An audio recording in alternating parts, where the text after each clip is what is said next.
Microphone check 1 2.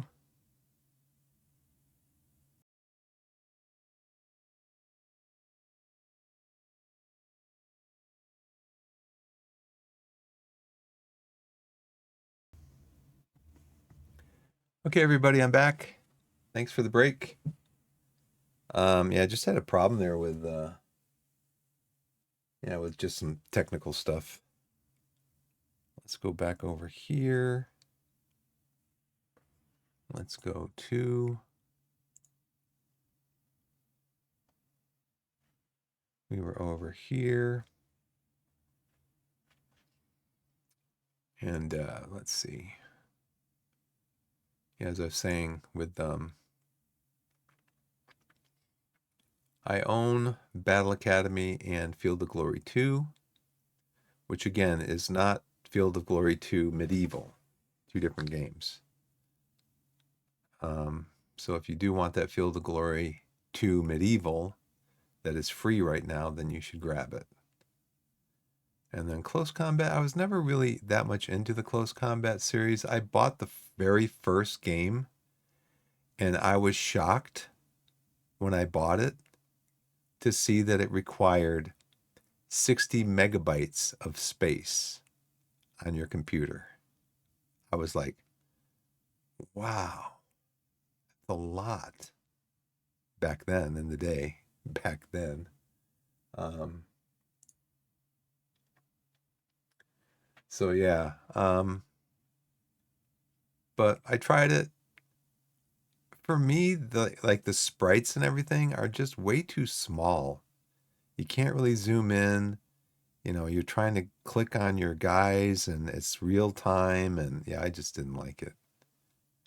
Um, so so I bought that one. I think I might have bought another one also, and then I thought maybe the second one would work out better for me. It did not. So that's their greatest hits bundle. Any other things in here? Broken Arrow, not going to buy that. Distant Worlds 2, 65% off. I would say that if you are a fan of like Stellaris, this would probably be worth it for you. My initial review when I first bought it back 3 years ago was negative because the game it had a lot of issues. The game was still deep in development back then. It was deep in development, but it was released as a basically a AAA game. It was $50. I actually got it for $40 when I bought it, with a Steam key from some reseller on Is There Any Deal? So at least I got it for $10 off, but it was going for $50 at the time. And I played it a bit, and it just was the AI was doing stuff that was just stupid, and the controls are kind of clunky. The interface was kind of clunky. There was really no tutorial. There's no tutorial that goes with it. You can highly automate the game to do pretty much the game you can just leave the settings on automate everything and just run the game and see how the game plays itself. That's not a bad way to learn how to play a game. You can pause it, but I've played it recently. In fact, I might have a couple of streams up on my YouTube channel, and it is much better than it was. So, but yeah, at 65% off, I would say it's worth it at $17.49. And then there's Scramble.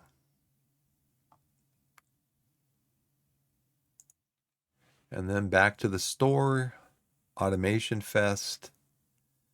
I own Satisfactory, great game, lots of fun. You can build factories to your heart's delight.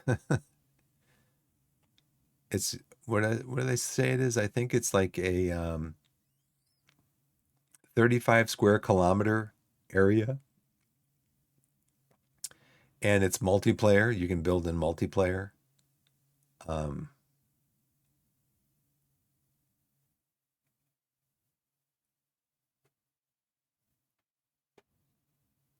and you can build, it'll show you here shortly.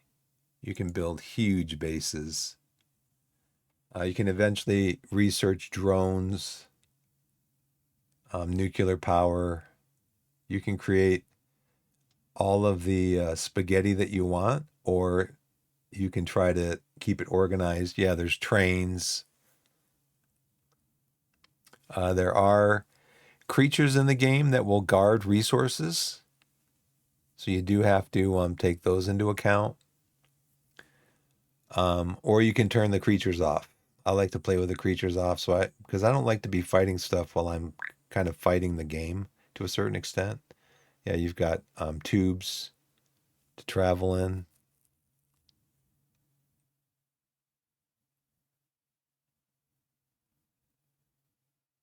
Yeah, it's a really cool game.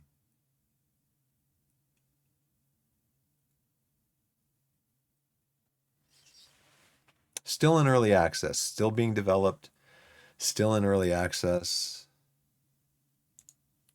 And at 27, I think I paid 19 when I bought it. I own it over on Epic Games. Um, so I bought it over there. Oh, where did I go? I went out of this Automation Fest. Won't let me click on it again. Oh, because I'm already in there. Okay. Um, anything else in here that I own? Captain of Industry, great game. Haven't gotten really deep into this game, but they just added trains to this game also. So if you like trains, Factorio has trains. Shapes is a really good game, overwhelmingly positive. Reviews on that. Dyson Sphere Program, great game, especially at this price. If you want a factory builder game, it's $16. I paid 18 for it when it first came out. But if you want a great factory building game, Dyson Sphere, you cannot go wrong with Dyson Sphere. Foundry's a good game.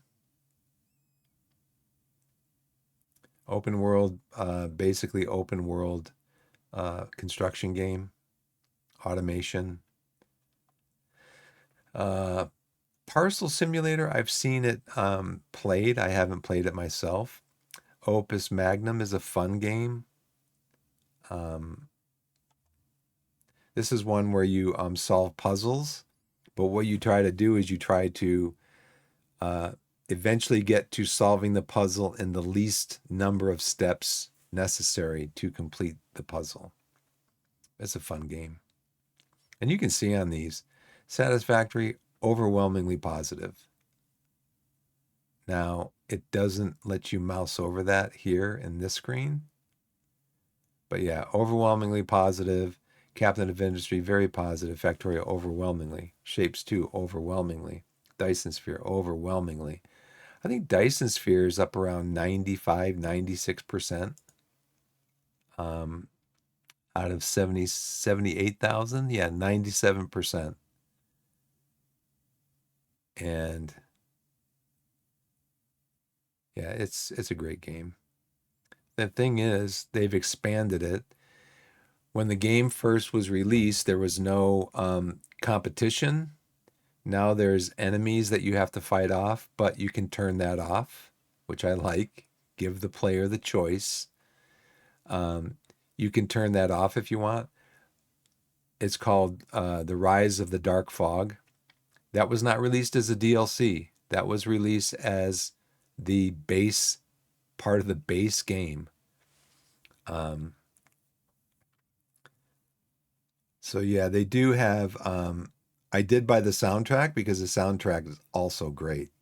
I bought that. I didn't buy the digital art book. I'm not really into that. But yeah, great game. New multi-threading framework. Yeah, it's yeah, the Dark Fog. This was released as part of the base game. Combat system, they've released that as part of the first part of the combat system. Space combat, build space stations, confronting space hives are already in their plans. And they just keep updating it and releasing updates. Now, when I first bought this game, it was in early access. It still is. When I first bought it, when it was early access, I saw a Factorio streamer streaming this. And I watched about 2 or 3 hours of his gameplay and bought the game for myself. I think back then it was 10% off. So it was like, instead of $20, it was $18. And when I bought it, started playing it, no bugs. No bugs. I've never encountered a bug in this game or any, just nothing. Crashes, no crashes. This is one of the most solidly built games. In fact, in my review, I just left a very short review and I said, this is this is the best $18 that I have spent on a computer game in a long, long time. Just great, great game. Anyways, that's Automation. Automation Empire. And again, with owning Satisfactory, Captain of Industry, I own Factorio, Shapes 2, Dyson Sphere Program, I own Foundry. I really don't see the need to buy any more factory games. These are like the top, what, 1, 2, 3, 4, 5, 6 factory games in the category. So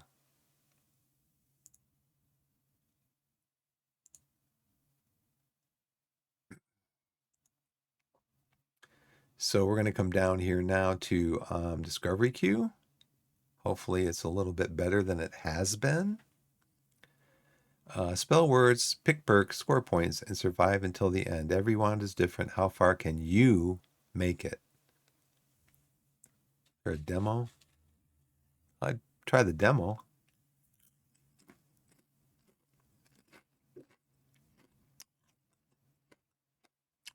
Yeah, I like word games. Kaizen, a factory story.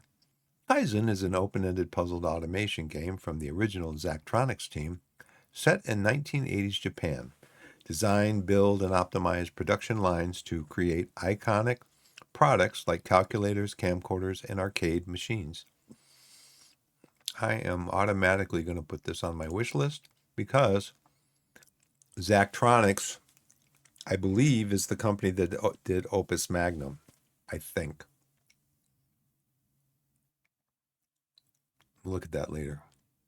But I think I do own a couple of games from Zachtronics. So I will put that on my list. EA Sports FC 26. 26 is coming out.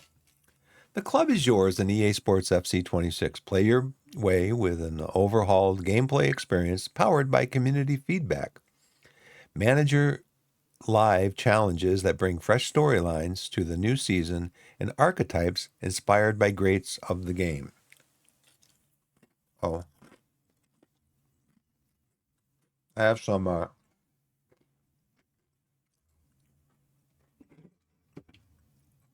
These are garden salsa sun chips, and of course, my favorite, Canada Dry ginger ale.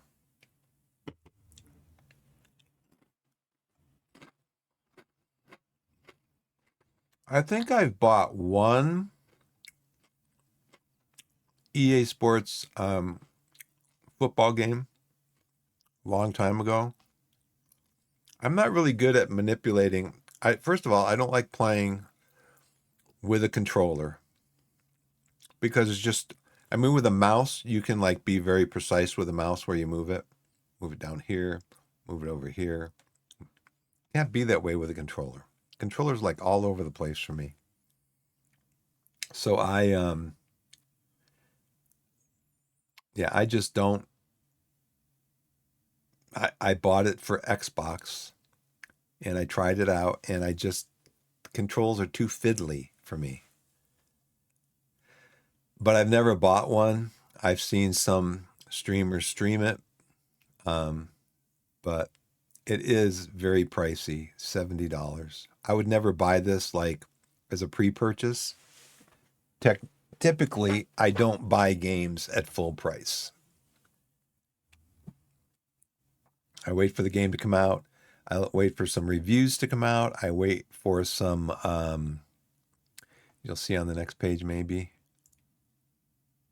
Moat Mancer.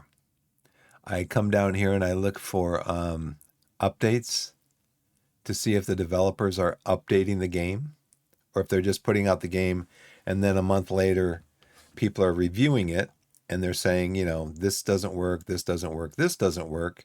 And then you go into the update history and they're not addressing the issues.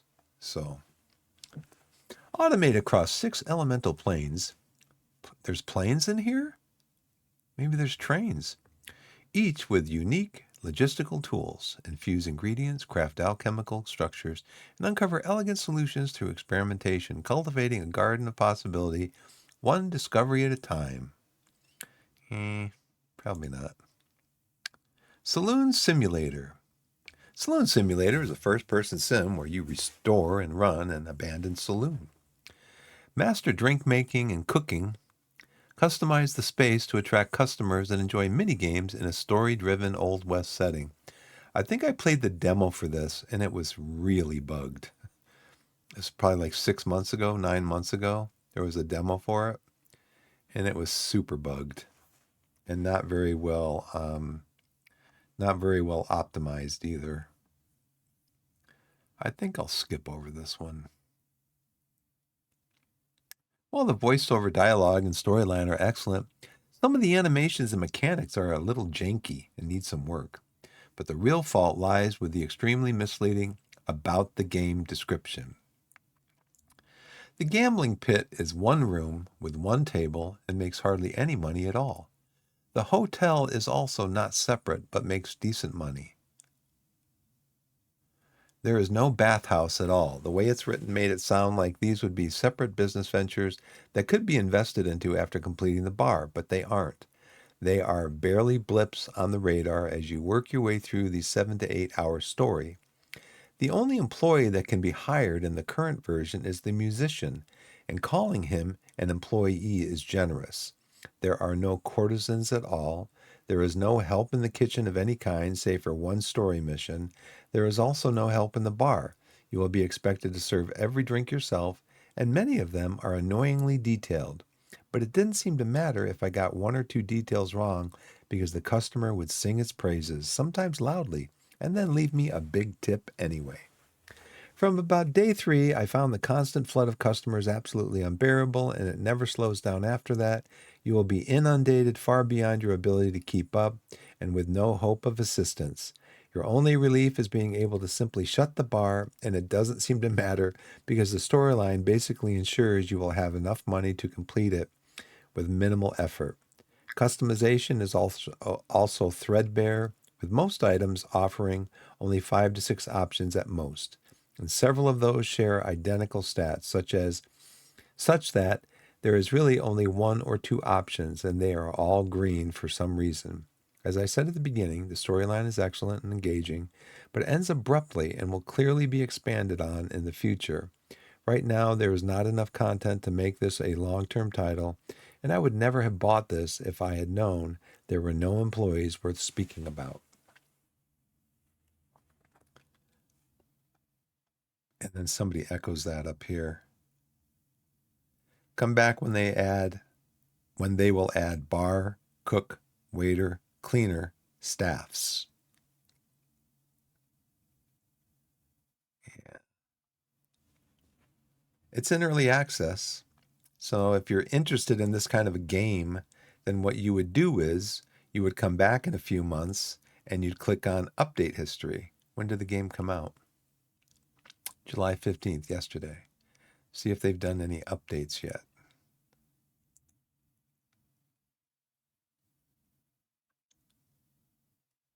Small update, June 21st.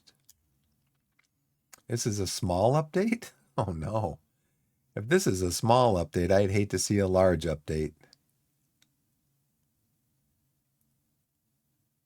Now see, you just go through some of this stuff, and I'm not just knocking this game. I'm just saying in general with games and developers releasing games.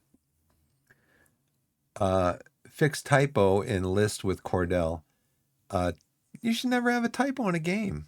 You put your stuff, my understanding is you have your text messages or whatever. You have that, unless it's audio. No, typo. Typo is written.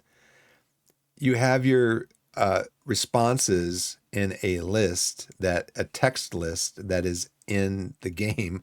You do a spell check on those and see what the issue is. I think there are like kind of spell checkers and also grammar checkers that can check stuff like that. So there's really no excuse for that. Fixed a weird sound at the start of the game. Got a question for you. Didn't anybody start the game before you release the game? Or did you say, oh, we're done? And then you release the game and somebody starts it, says there's a weird sound, and then you guys actually start your game, and then you're like, oh yeah, there is a weird sound there. What's that? Maybe we should have started the game before we released it into early access. Okay.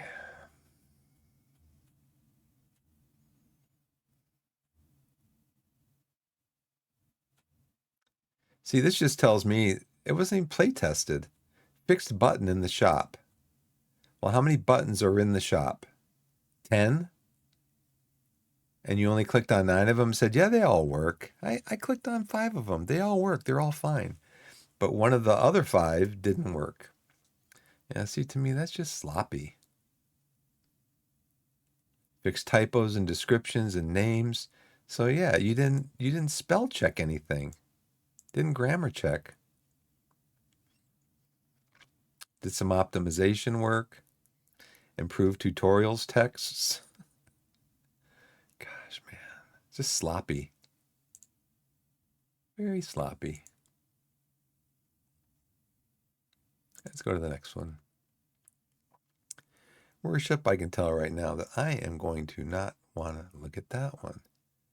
I am not going to want to look at that one. Eric's Home, The Stolen Dream. Experience an isometric narrative-driven stealth game and enjoy Hannah's adventure in the vibrant city of Eric's Home.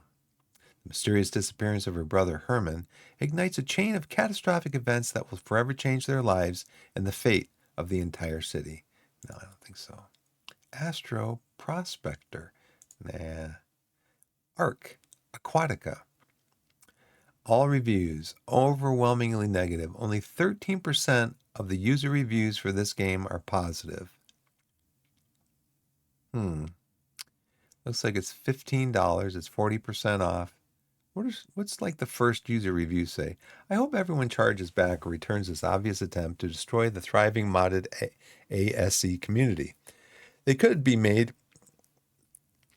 have made this not destroy the existing catalog of mods, but instead they intentionally sabotaged every client in an attempt to not only force more people to play ASA, but to get them to pay for the privilege of destroying a game they loved. Well, couldn't you just uninstall it and then reinstall it?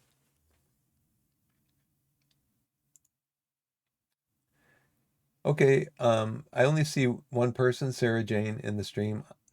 It says ads are starting in 4 minutes. I'm just going to start it now because, yeah, I'm just going to start it now. So I'm going to run a 3-minute ad, and we'll be back in about, usually it takes a few seconds for it to start, like maybe 10 or 15 seconds. So we're looking at maybe 5 minutes. No, we're looking at maybe 3 minutes and 15, maybe 3 minutes and 20 seconds, and I'll be back. Thanks for watching.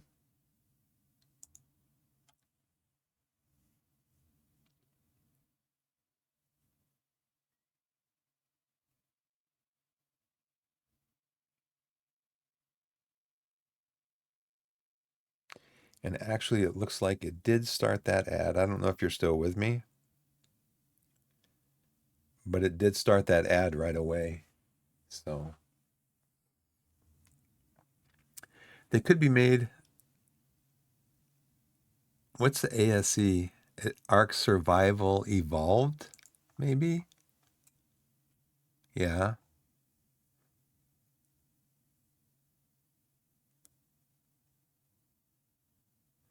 ASA.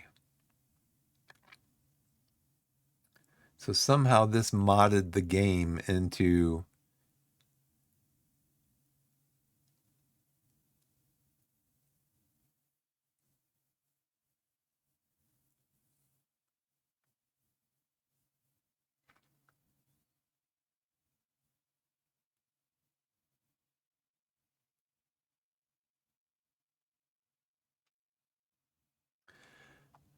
People are not happy about this. People are not happy.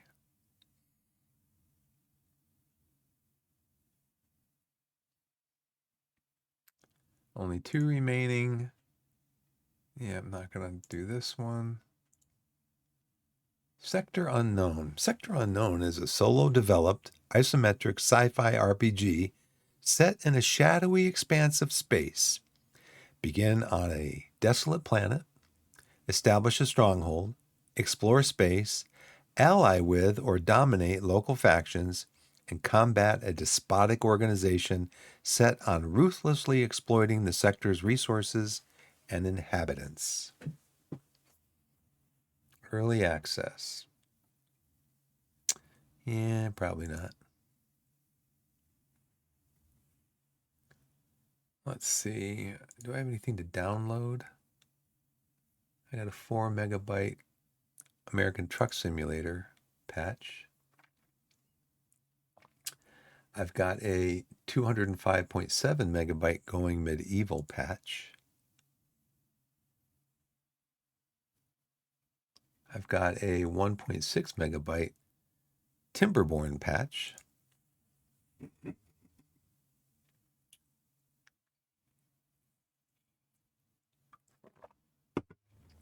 I tend to download the smaller patches first. And then I have a 4.2 gigabyte No Man's Sky patch. You might as well download that since we're waiting. Oh, community's back. Welcome back, everybody. I'm going to do really quick. I'm going to blow my nose. I'll be right back.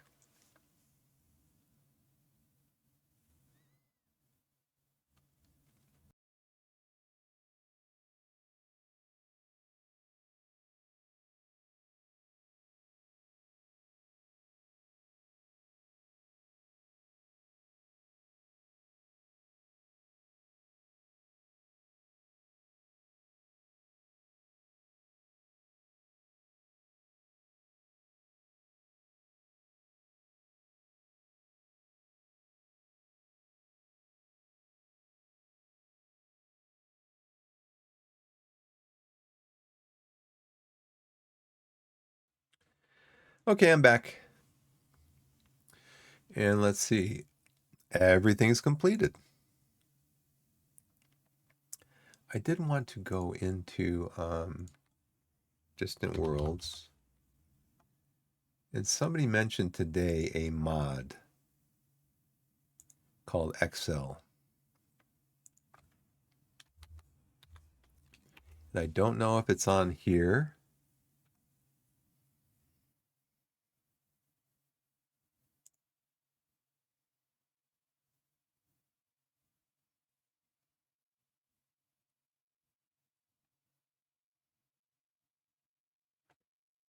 I think I might go out to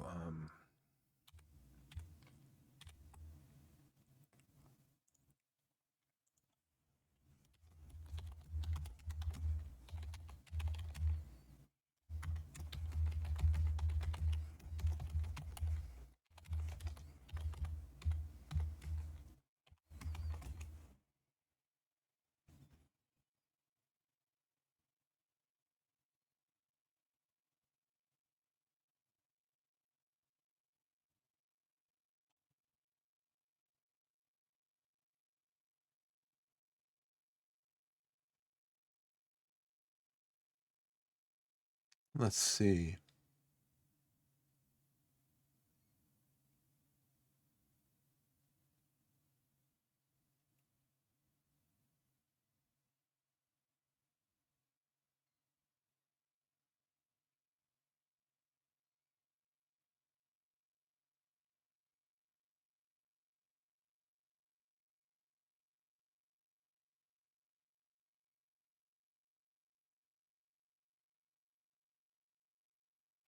So I look it up on Steam.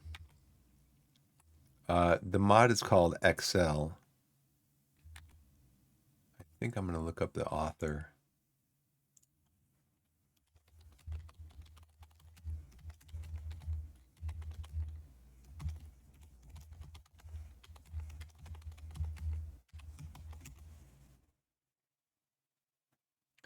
Oh, Mordecai. Okay.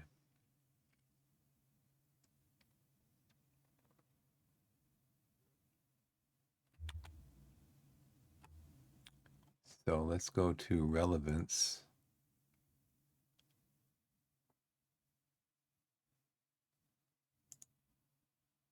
So Mordecai is the one who wrote the mod.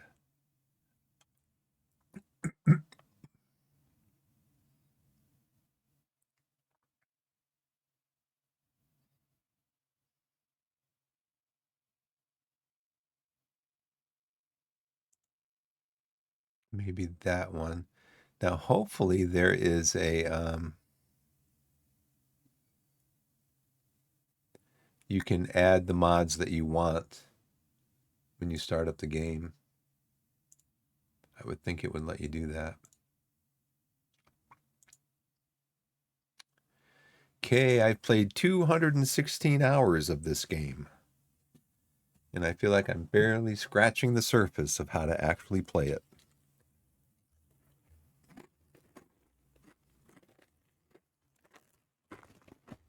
The game is Football Manager.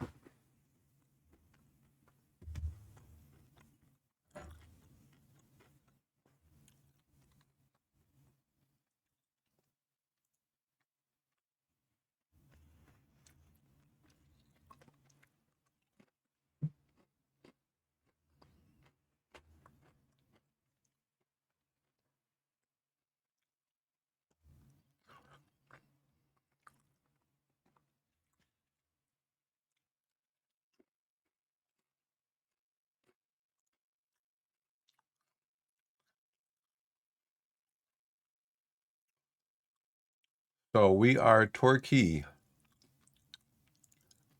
We are in the Vanarama National League South. We are in fourth place after 10 games, or after 18 games, but almost halfway through. No, 23 games will be halfway through the season. On 34 points. We just lost to Weston-super-Mare, which is down in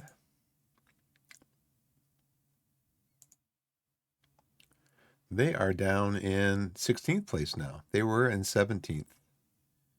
We lost to them. Why?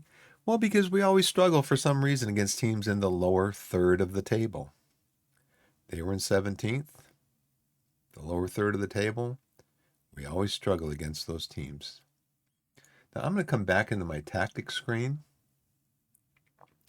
And I am going to change this preset back to our basic 4-3-3 defensive midfield wide. I'm going to change it to the 4-3-3 defensive midfield wide. This is what the board expectations are. The board expects us to play for set pieces, and they want us to play a high tempo. They want us to play a high tempo pressing football.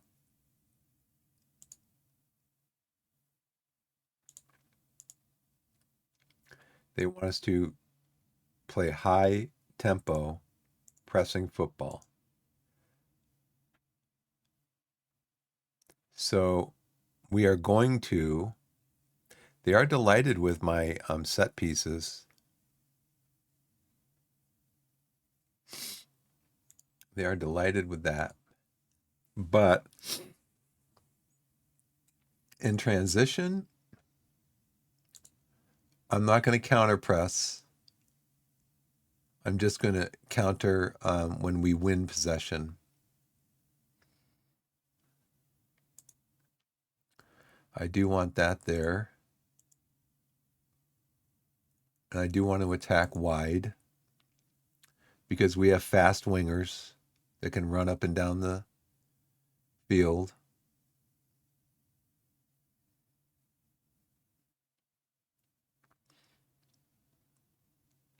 I do want to work the ball into the box.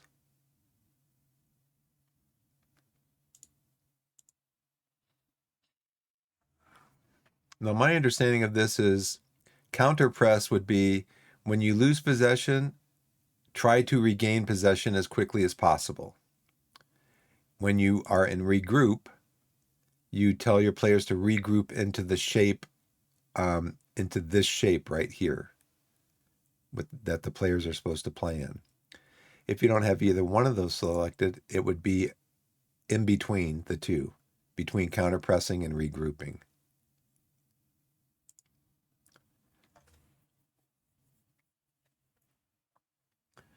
Now, when was my last game? Oh, I have the game tomorrow. Okay, so it is Saturday. My assistant manager has told me that, so this is his team selection advice against Haringey. Now, remember what I told you though about we're in the Vanarama National League South, and it just seems historically that we tend to struggle against the teams that are in the lower part of the table. We're in the 6th tier. So tier 1, tier 2, tier 3, tier 4, tier 5, tier 6. We're at the bottom of, not at the very bottom, but at one of the bottom tiers of English football. And the team that we are playing in this next game, we are playing in the FA Trophy second round. Haringey is a semi-professional team, and they're fairly professional. So the estimated value of the team is $85,000. Their loan debt is $1.4 million. What is our loan debt anymore? I don't think we have any loan debt. Yeah, we have no debt. We did, but we paid it all off.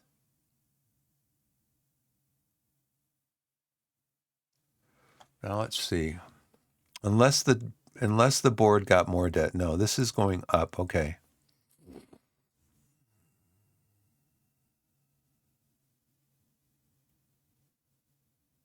So I can't really see what this is here.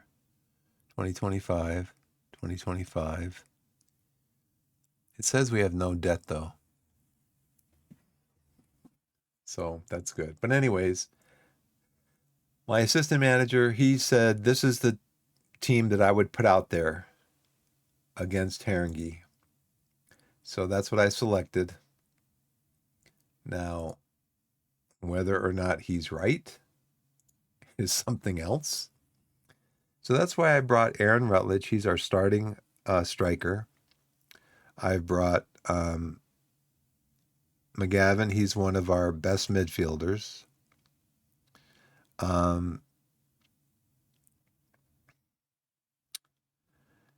Dylan De Silva, he is on. Is he still on?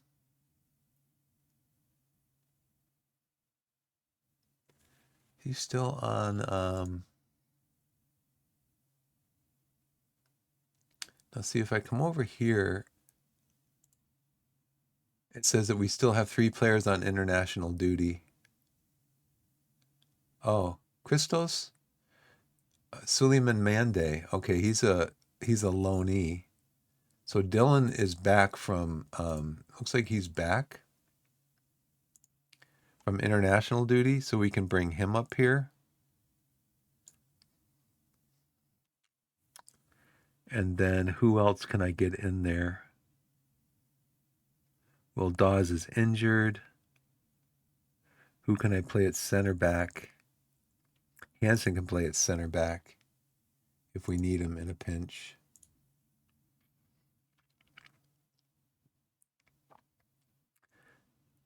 Let's see, Martin. Who could go in for Krask?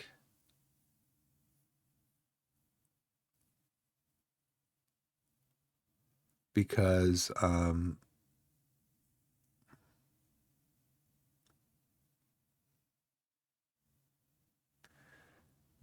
of our most versatile players,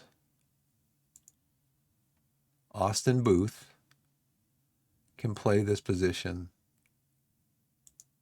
but he is out injured for like 3-4 more weeks.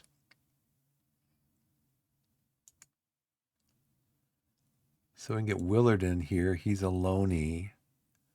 Oh, Duru can play there, but he is lacking sharpness. You know what? I think I'll bring him on for McGavin. I'll bring him on for De Silva.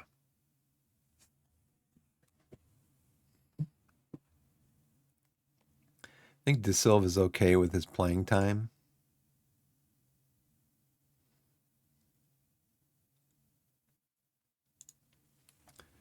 Okay, so let's see how we do. I've compiled match reports on the Torquay United players involved in the recent international matches. Aaron Taylor Sinclair. He got a 6.4 rating. Not great. Asa Hall bags a coaching license. Good. He's an assistant coach for us. I think I'll go to the board and ask them. I think I'll go to the board and ask them if I can, you know what? Since I'm not using this right now,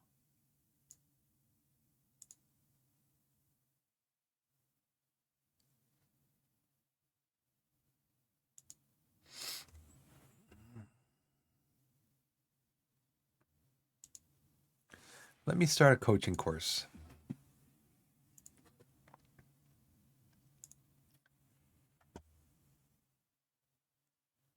Okay, I have encountered a problem, it looks like.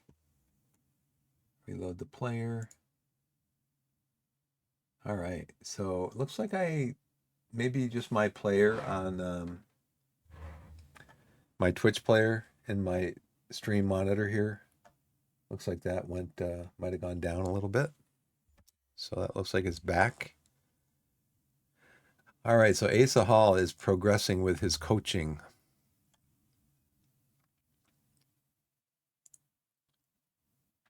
Tully stars for Victoria's Torquay under 18s. Charlie Tully. 1.5 stars. He's moving up. He's got 4-star, 5-star potential.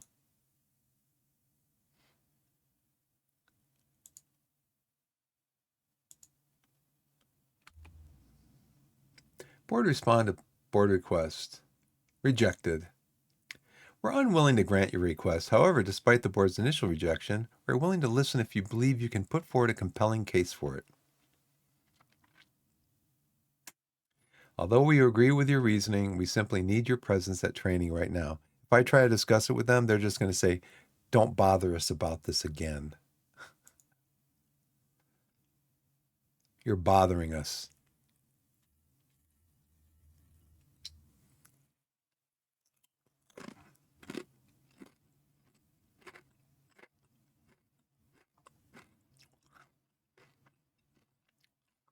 What is my playing a mid block?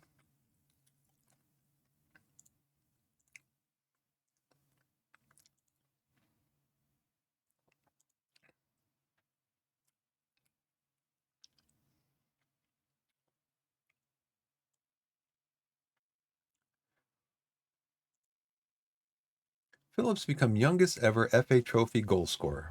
Having scored at the age of 16 years and 126 days for Chorley at home, youngest ever player. He is, we don't even know what he is as far as his ability and stuff. We'd have to scout him.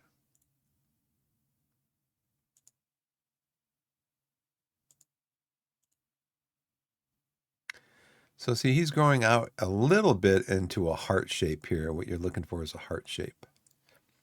So the dip would be right here, and then it would go follow all the way around here would be the heart that you're looking for. Or dip here and then go out here for the heart.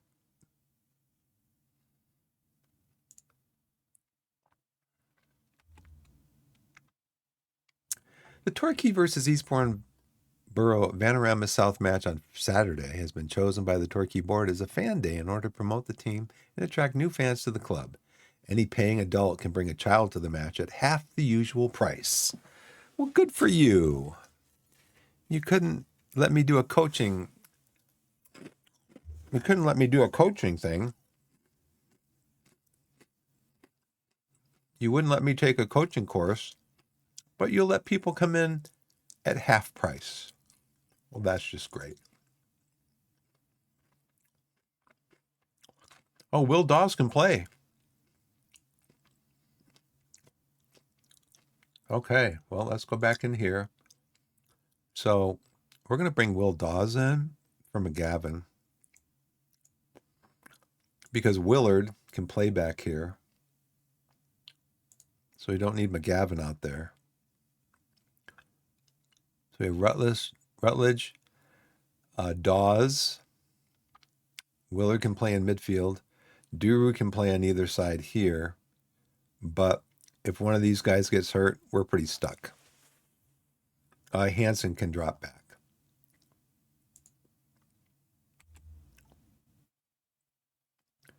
He wants us to go from positive to balanced.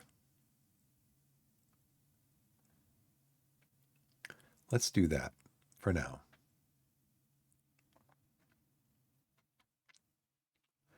He wants us to flip them. Okay.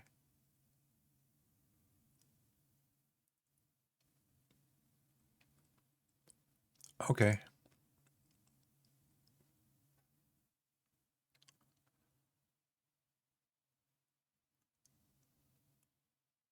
Okay. See, I want Brett McGavin to develop a relationship with one of these other players because I don't want Asa Hall. If I play Asa Hall in 20 matches this year, I have to extend him for another year next year. And I don't want to do that because he's like 38 years old and he's just too old. So we're going to go back to where we were. I had this set up all the way that I wanted it. I wanted Dan Martin in here. I only want one goalkeeper. I want Will Dawes up here. And did I want Lewis Collins in? I wanted Tommy Willard in for midfield. Although Duru can also play in midfield.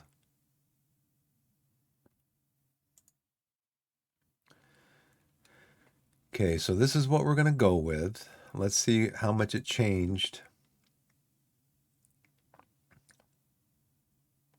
Play for set pieces. Distribute quickly, take short kicks. I need to find, we're doing a low block, but I can change that at some point. And then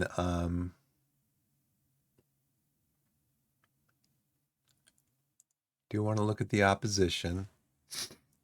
Ruben Reed is the striker. He is left-footed. I mean, his off foot is his left foot, so we're going to show him onto his off foot. Beacom, his left foot is reasonable, but his right foot's very strong, so we're going to show him onto his left foot.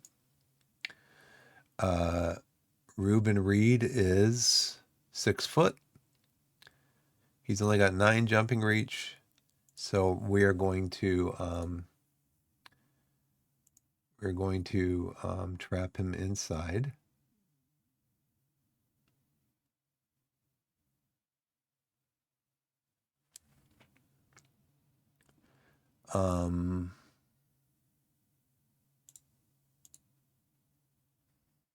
We don't have anything else other than he is the top assist person. So we're going to mark him. We don't want to tackle him. We'll tackle him, and we'll trigger a press on him. So I want to show these guys off to their weaker foot. His weaker foot is his left. His right foot is fairly strong, but his left foot is very strong. So we're going to show him over to his right foot.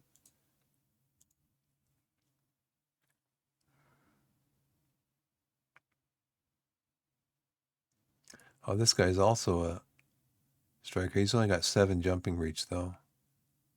Looks like he doesn't play as a striker. He plays as a left wing. So we'll mark him also.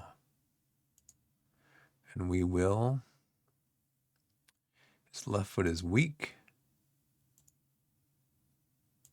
Show him onto his left foot.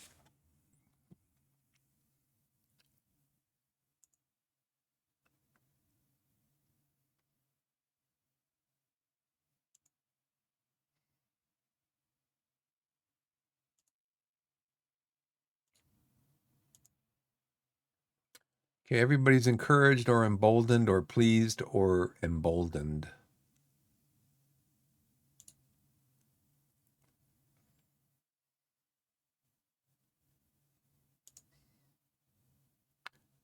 This is a match we should be winning.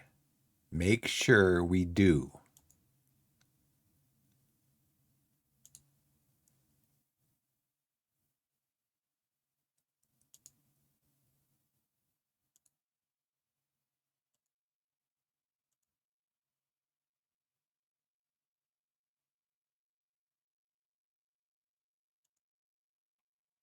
Yeah, let's score some goals, okay?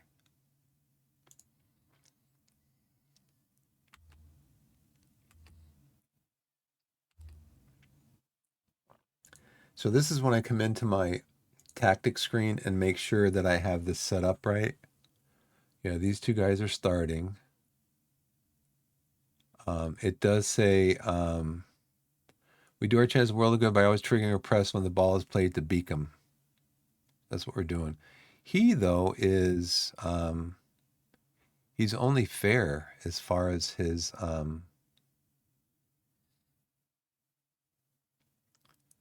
this guy's crossing 7. What does he do really good? At 17 determination, 13 fitness, but not much pace. He is good decisions, teamwork, work rate, balance. But his crossing is only 8 to 10.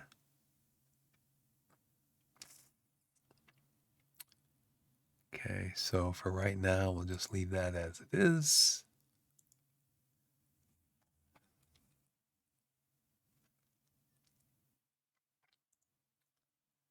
Have any shots yet? We have no shots, but we do have some XG. Oh, we do have 4 shots. Okay. Let's go from balanced up to positive. Let's encourage.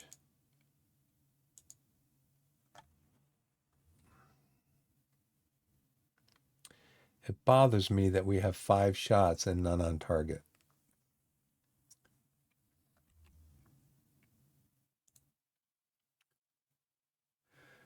Let's go into, let's hit early crosses. Let's try that.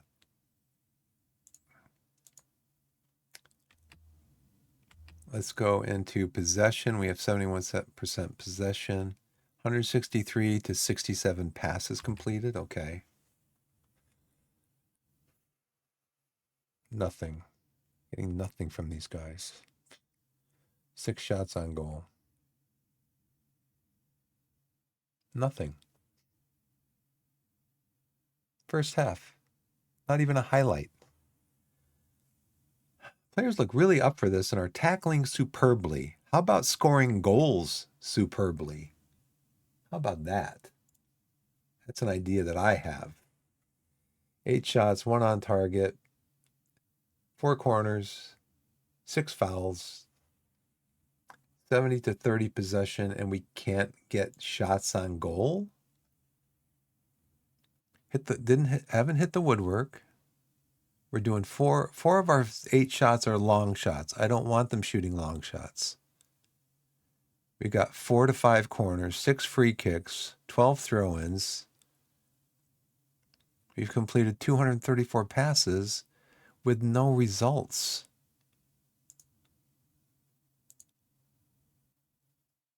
Yeah, I think we're gonna go to a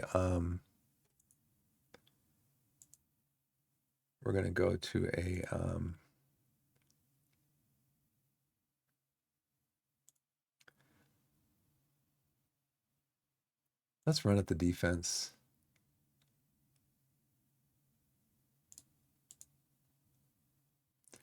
Let's try counter pressing with our low block. We might as well.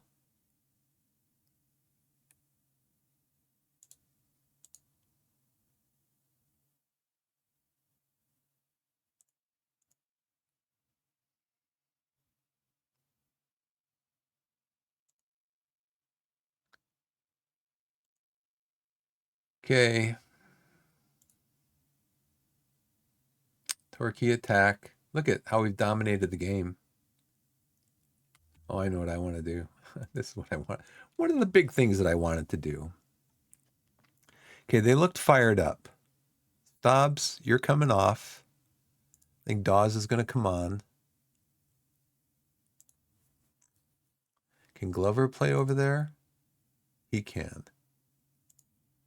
So Glover's coming over here. Dawes, you're coming on for Stobbs.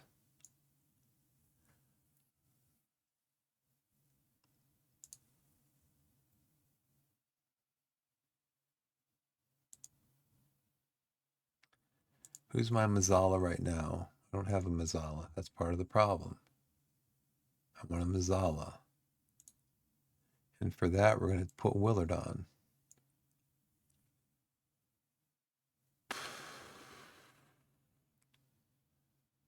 Seem motivated, look fired up, fired up. Okay, well then show me that you're fired up.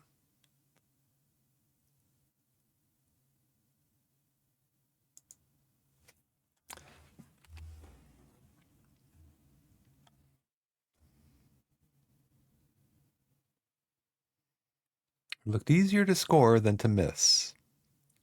And that's how these games usually go, to be honest. Players miss their shots. I mean, look at just totally dominating, totally dominating.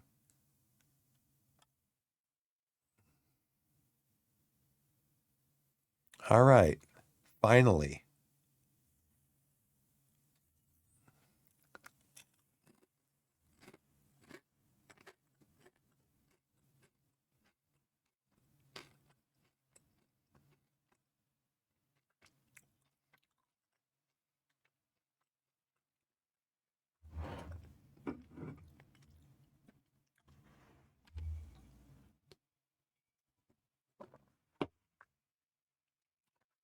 Krask is having struggles.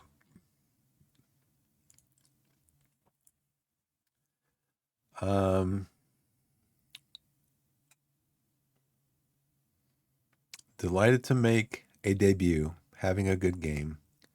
Barnes is having a good game. I think we'll just leave it for now. So we're up to 13 shots, only 2 on target. Unbelievable. We've got what, 67% of possession.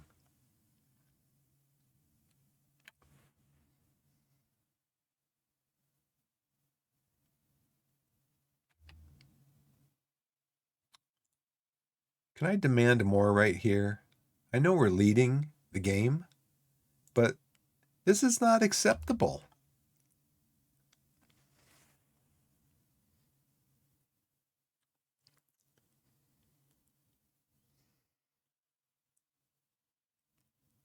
You can't encourage them unless the game is drawn.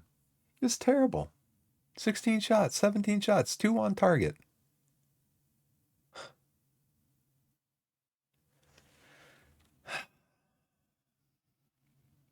"18 shots, 2 on target, 13 off target." The team shoots way too much. And I don't have that as part of my thing. It just, but they shoot way too much. They take too many bad shots.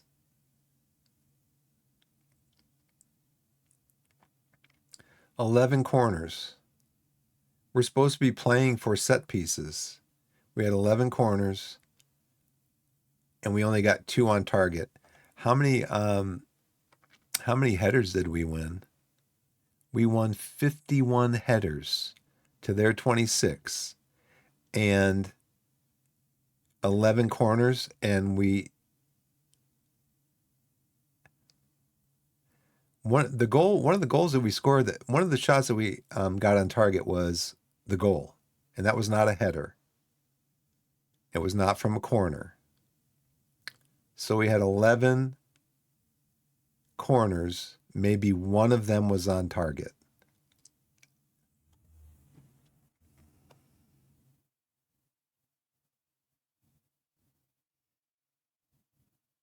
See, I think this fouls right here. I think that fouls is because I had one or two of the opponents set to tackle. 403 passes completed, and we scored 1 goal. So this is the thing. If you have 68% possession is nothing. I've had games in this where I've had 40% possession and win like 3-4 to 1. It's not possession. It's what you do with the possession.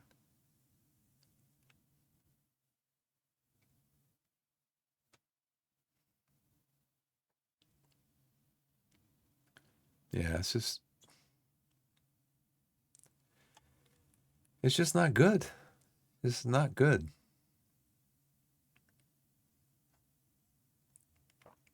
I mean, I told him at halftime, you need to get more shots on target.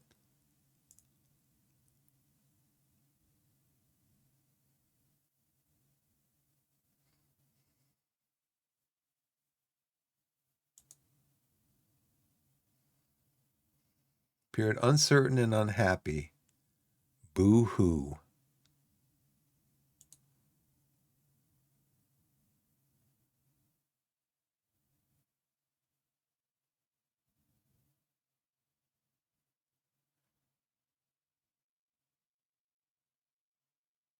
You defended well today.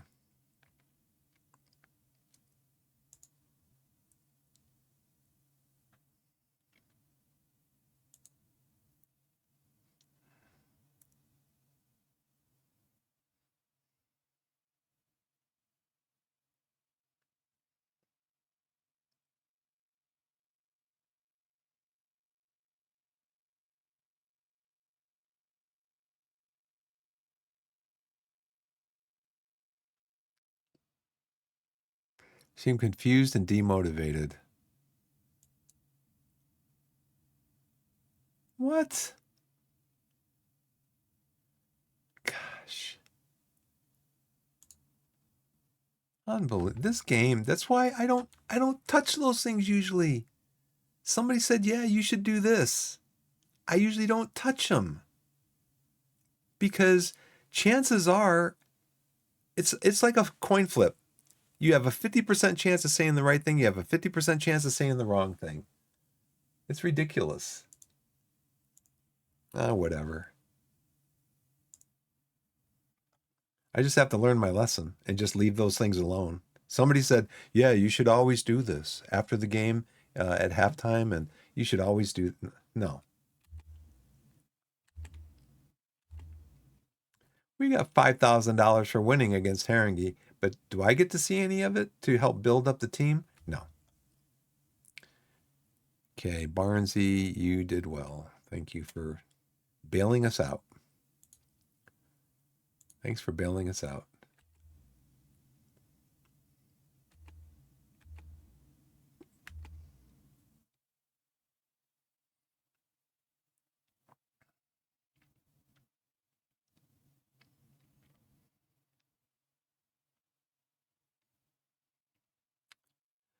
See, the only thing is, it doesn't have anything in here about attacking.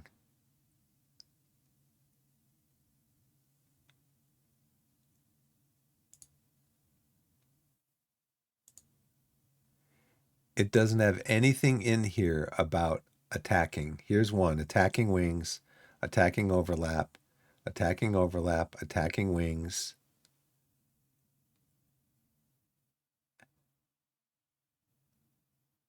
See, what we need to do is we need to do finishing.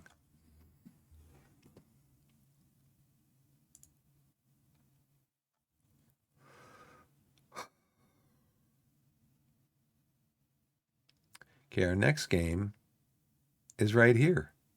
Our next game. 2 days.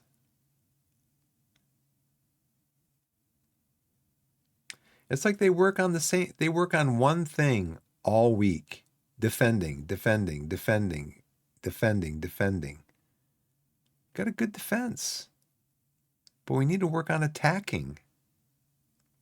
And right here, do we really need to do a physical 2 days after a game? No, we are going to do attacking patient. Why? Because one of the attributes of attacking patient that you learn is finishing, putting the ball in the net. Defending overall. We're doing great on defending. We need to score goals. We need to score goals.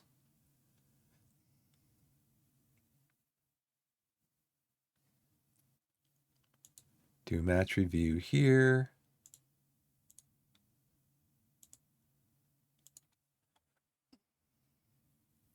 Okay, team bonding here. What's the team bonding like? Good, good. There's currently one unhappy player at the club. Who's unhappy?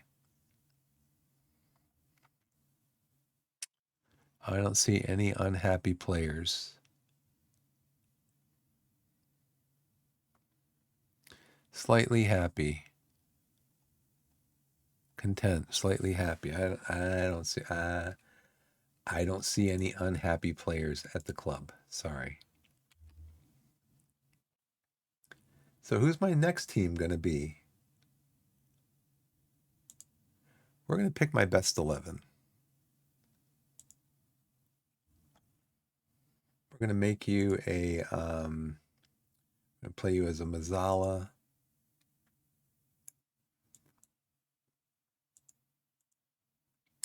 He is still on international duty.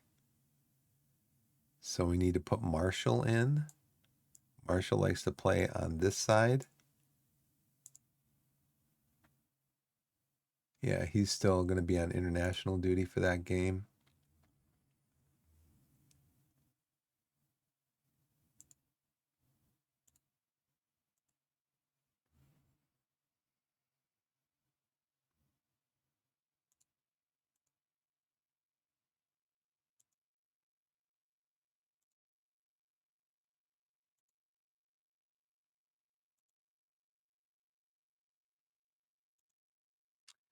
In possession, let's play wide.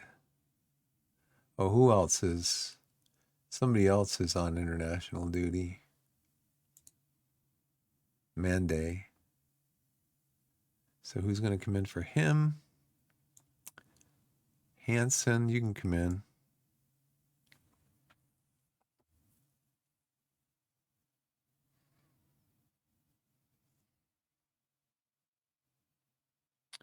A lot of players have heavy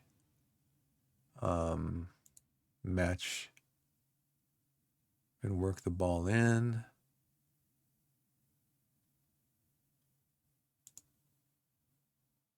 Rutledge is 14 in finishing. It's going up. He's not great at heading.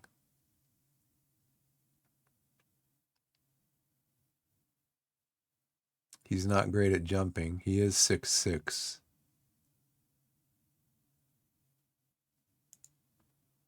But he's good at finishing, which I haven't seen, actually.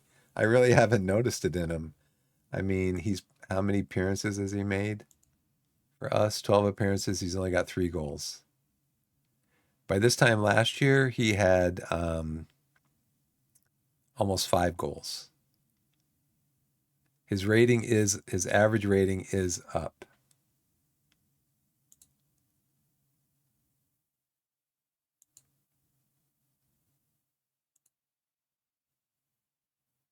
What's up, party breaker? Breaker 19.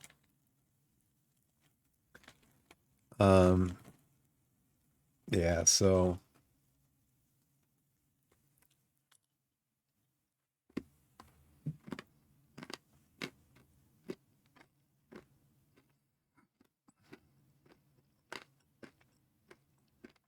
is Stop still unhappy?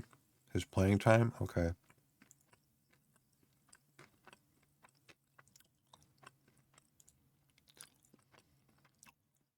Who's number 5 to come in? Lola?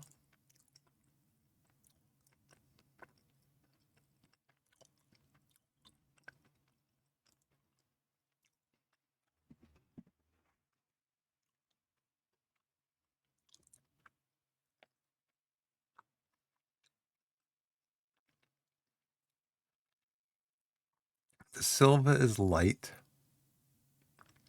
Dawes is heavy. So let's bring De Silva in. Dawes can be on the bench.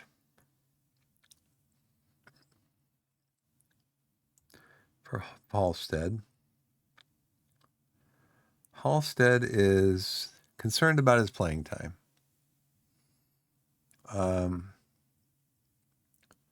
Barnes, you can come up here. Dawes, you can come here. Staub, you can come here. Where can Willard play? He only plays up here, right? So I don't really need Staubs in there. I could use Krask.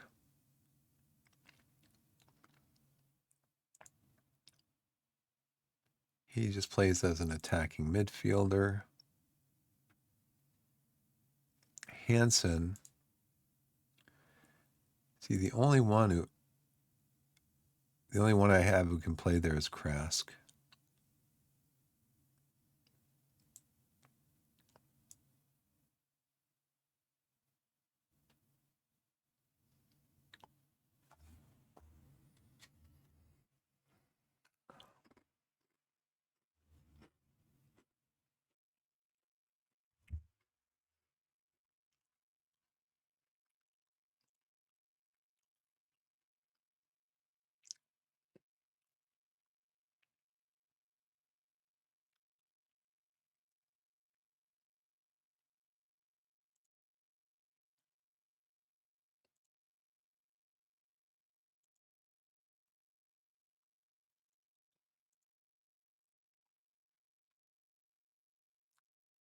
I'm going to go here. I'm going to go wide. I'm going to take that off. I'm just going to counter. Take short kicks.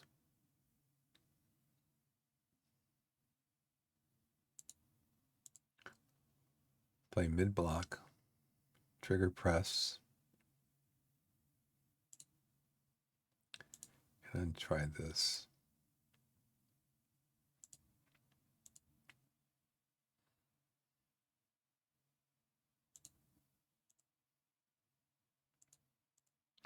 So how much does that affect?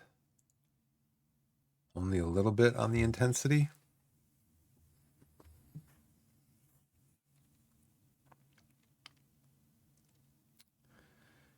Okay, so let's change this. Let's save this. This is what this is how the board wants us to play. Oh, yeah. If you're looking for knowledge, I might not be the best source of knowledge. I'm still figuring out the game. I'm still trying to figure it out. We do have people that come into chat, though, that do have a lot of insight into the game. Well, like, for example, here's one thing. My assistant manager, my assistant coach, he's responsible for the training schedule. Now, what I've been told is a couple of things. First of all, after every game, you should have a recovery session. You have 3 sessions a day, 3 training sessions. You should start with a recovery session because this greatly reduces injury risk. It reduces fatigue. It slightly increases their condition. It slightly increases their happiness. And then it reduces their sharpness only a little bit. So there's only one slight negative in having them do a recovery session right after a game. And then the other thing you do is you have a match review. So what a match review does is it increases their tactical familiarity, mentality, passing style, creative freedom, trigger press, marking tempo with position role duty. And the main thing is it increases your team cohesion, which is very important for your part of your dynamics, is you want to have really good team cohesion. The more team cohesion you have, the better they play. The better they play and they work together. So then the other thing is team bonding. I try to have at least one team bonding session at least every couple of weeks. And that greatly increases their happiness. It increases their team cohesion. It works on attributes as far as teamwork. It slightly reduces fatigue. It slightly reduces condition. So the only downside is it slightly reduces the condition. But otherwise, all these other things are huge, especially the team cohesion again. So, and you can go in and you can change those. You just click on, you click on this, you pick out what one you want to put in there, and then you just confirm it. The only things you can't change, if the game is an away game, you always want to have a rest before the game and after the game. If there's travel, of course, you can't change that. You can't change the rest before the game and after the game, and you can't change the match focus. You can't click on that and change it, but these other ones, you can change any of these except for match focus, the travel before a game, the rest before a game, the actual game. Like I changed these two because we have a game here against Eastbourne Borough on this Saturday. And 2 days later, my assistant coach had scheduled the first section here, the first session. He scheduled a physical session, which is like, running. Let's see. I think it's just general. Yeah. Acceleration, agility, balance, jumping, reach, natural fitness. Injury risk increased. So you have slightly increased, increased, and greatly increased. So on this one, their injury risk is increased, condition is reduced, fatigue increased. Look, they just had a game 2 days earlier. You don't need to be running them through a physical practice. So what I changed it to is attacking patient, because that works on finishing. That's the primary thing I'm working on right now, is to try to get these guys. Last game, I had 18 shots on goal, 2 on target, and we scored 1 goal on 18 shots. So I'm working on these guys finishing. Finishing is just putting the ball in the net. Here's the ball. Here's this big thing, open thing with a net all around it. Put the ball in across that line into that area where the net is.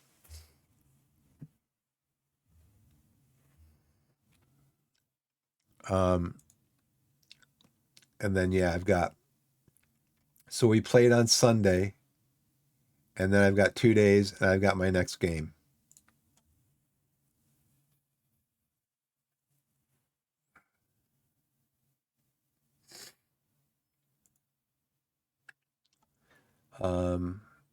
So I did get in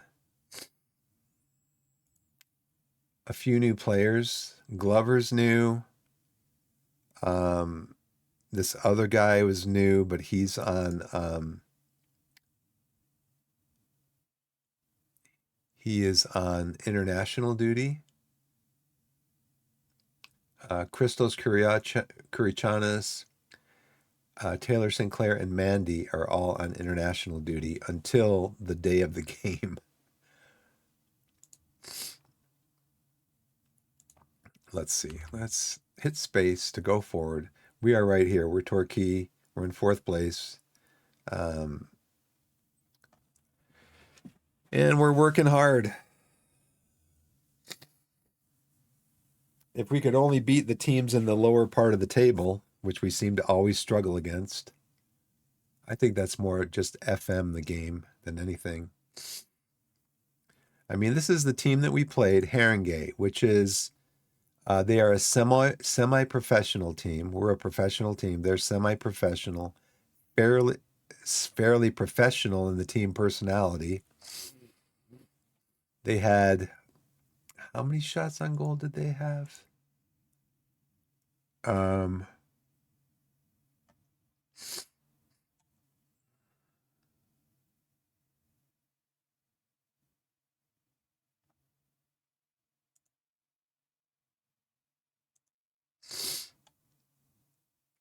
Let's see. I don't want to look at it for Barnes. I want to look at it for the whole team.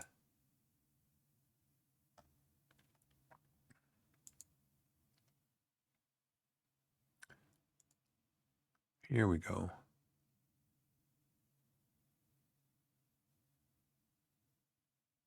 Maybe if we go into schedule.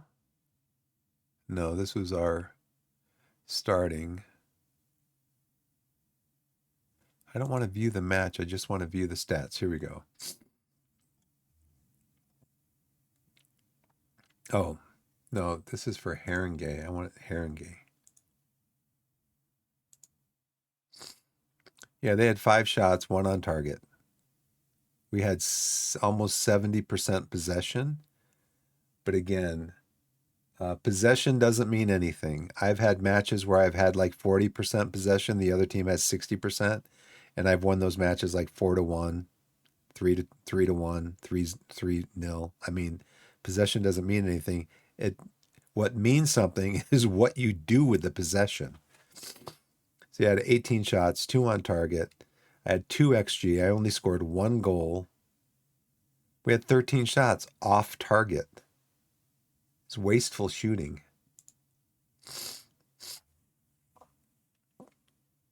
Okay, 10:30 coming up.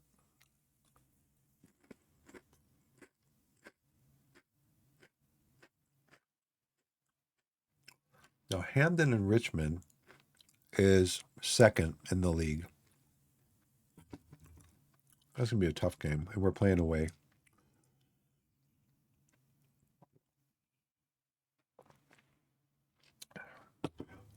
So Looks like these two of my players get back the day of the game, but they won't be able to play because they'll be totally tired from being on international duty. So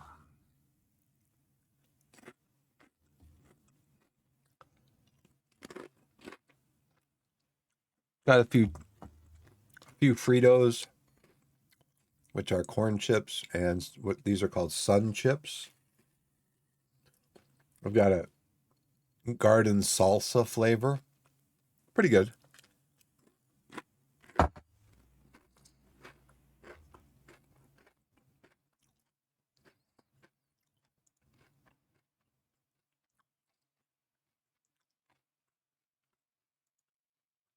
I got ads starting in about 2 minutes.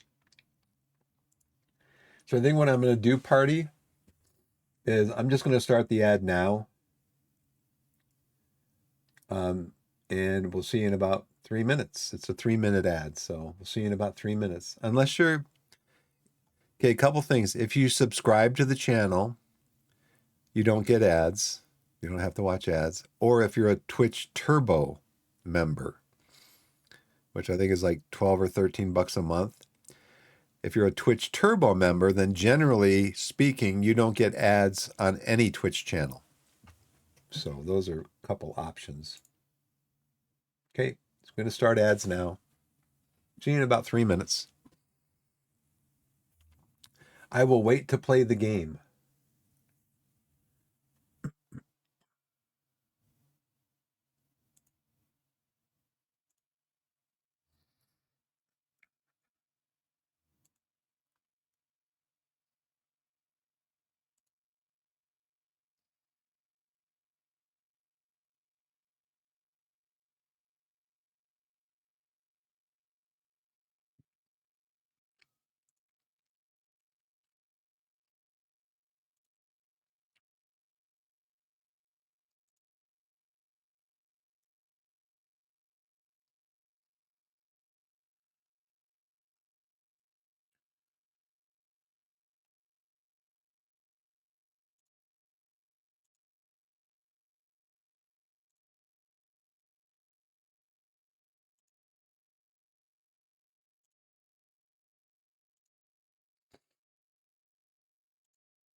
Hey, everybody, welcome back.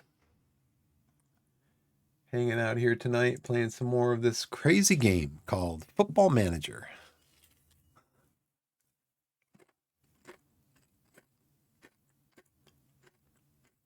Staff meeting.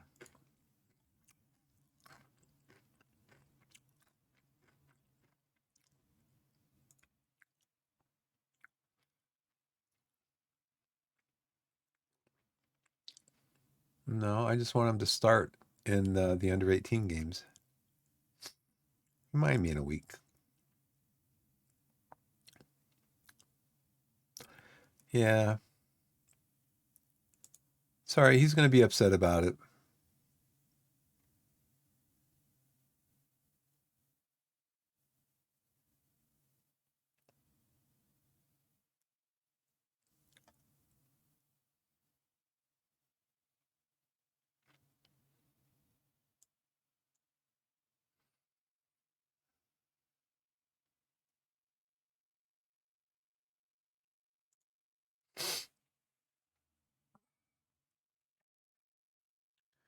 He kind of is my starter. Yeah, I should probably do this. They're all going to be upset.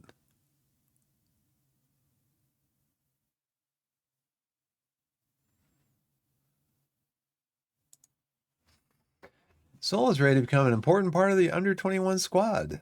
Nope. We don't have an under 21 squad. His ability's going up. His ability's going up. His ability's going up. Wow, he's able to play at Skybet League 2 level. Oh, showing the potential. Showing potential Skybet League 2 player. Yep. Keep improving.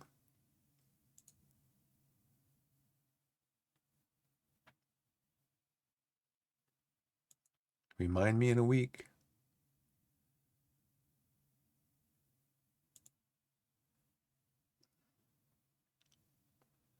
Okay, send him on a coaching course. Sounds good.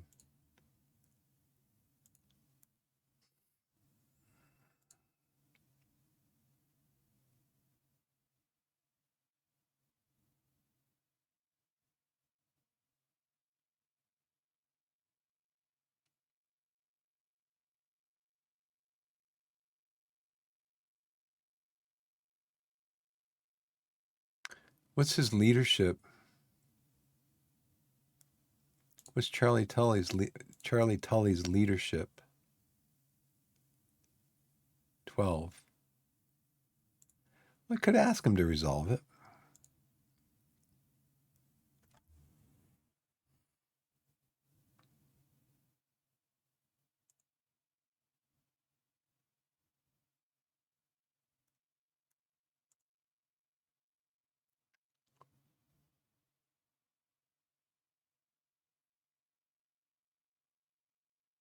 Okay.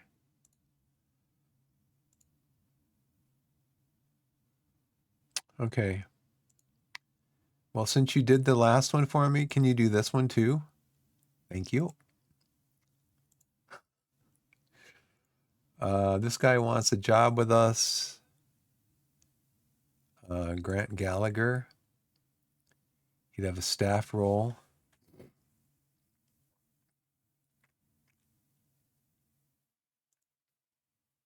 Negotiate a contract. He wants the most the board will let me offer is $525 per week. No, I want this to be for a full year. Okay. Finalized deal. Welcome to the club. Totally unable to resolve Krask's unhappiness.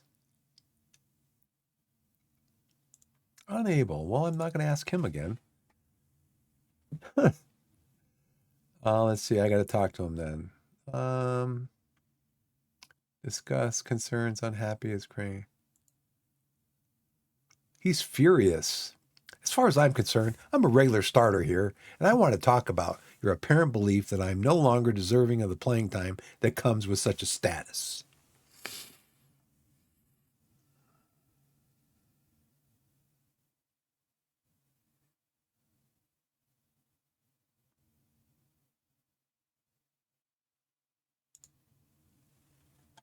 Okay. Well, just know it's on the horizon for you if you don't start playing better.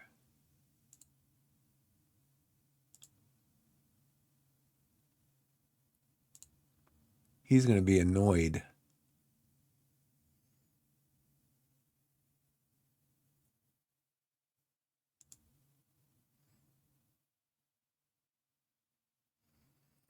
I'm not interested in working even harder for playing time than I already am.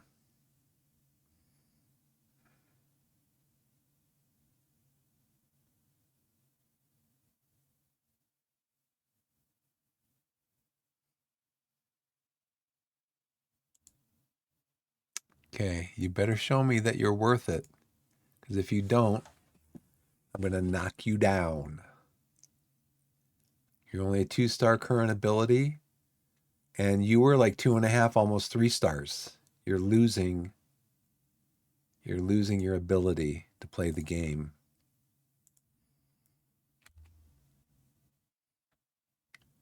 FA Trophy third round draw today. View the draw.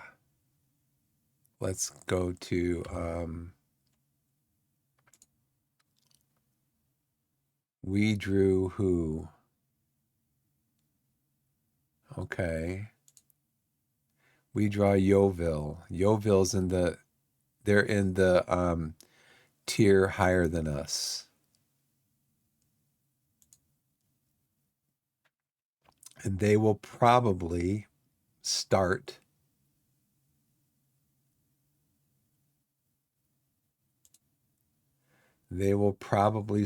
against us Aaron Jarvis, who last year for us had 34 goals in 34 games. He was the highest scoring goal. He was the highest scoring goal, highest scoring player in the league, and he had the highest overall average rating. So he was the best player in the league, and he scored the most goals in the league. But we had to let him go because his contract was coming up, and we couldn't afford to keep him. He wanted me to pay him like 25% of what our overall salary budget was. So we weren't able to keep him.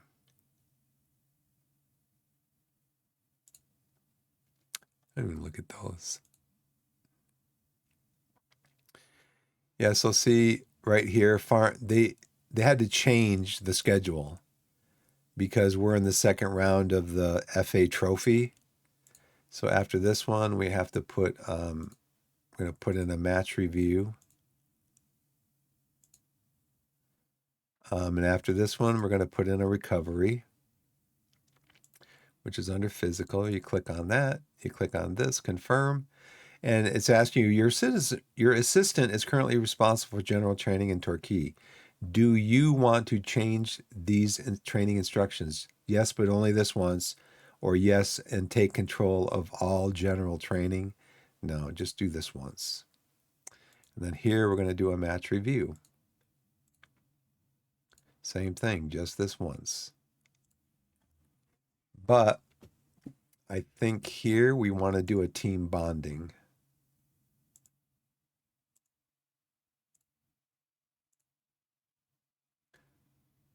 Okay. What's next? Okay, games on Wednesday. All right. Asa Hall starts on a coaching. Nice.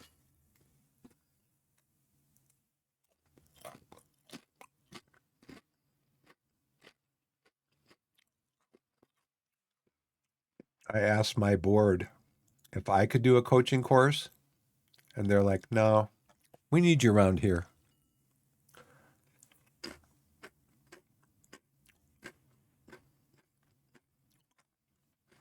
Clear lack of leadership. Isn't the best group of goalkeepers. They're good at off the ball movement, create problems for the opposition to solve. The team is in general are impressive from the penalty spot. What do they want us to do here? 4 negatives. Do a low block. We will do a low block. 5 of 10 goals that we've scored have come from inside the 6-yard box. I know. I'm trying to figure out how to get my team to stop taking long shots. I don't have this clicked. Shoot when the opportunity arises instead of waiting for a more clear-cut opening. I'm trying to be more disciplined. I'm going to click more disciplined. We're going to go to a balanced mentality because this team is better than us.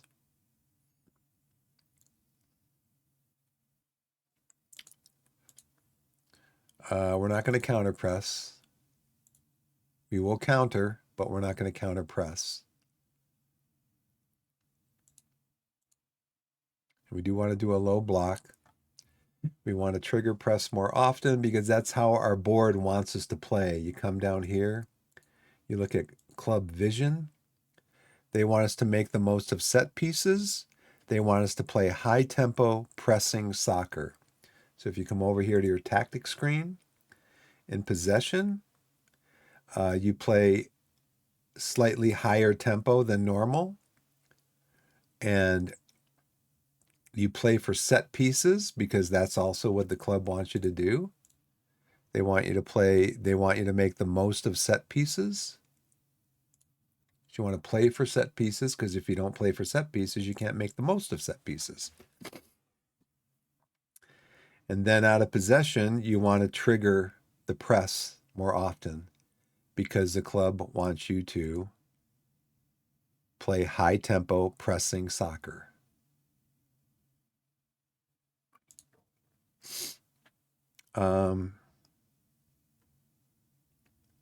So he is gaining sharpness. Okay.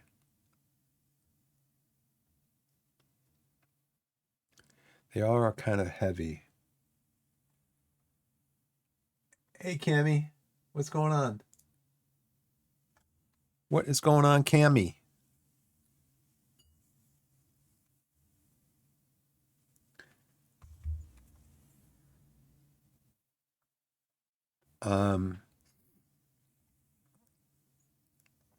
Barnes, Dawes, Krask, and Zoll. I still don't have anybody that can play back here. Krask is tired. Could anybody come in for Krask? Let's look in the under 18s.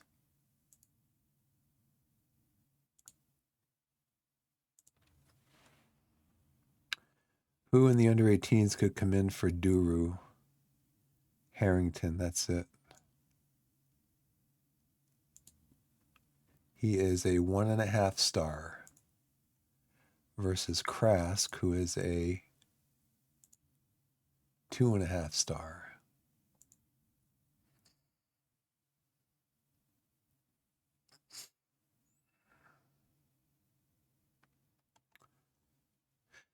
So that's not going to help me. So I've got forward, got 2 forwards, I got a midfielder, I got 2 backs.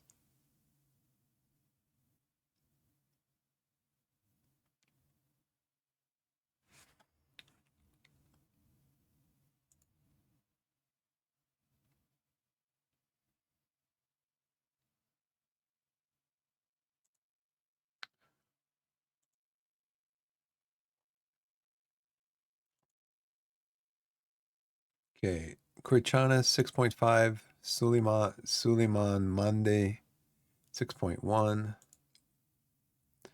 Stronger momentum and looking at the match overall. Hayes and Yetting, they beat them 3-2. So even though they dominated the possession, they dominated this possession, they kind of started losing possession here. Hayes and Yetting scored 2 goals. But yeah, Hampton and Richmond dominated the game pretty much. They score a high number of goals per 90 minutes compared to average goals per game. They score half a goal more than the Vanarama South average. I'd like to know, how many goals per game more do they score than me? That's what I'd like to know.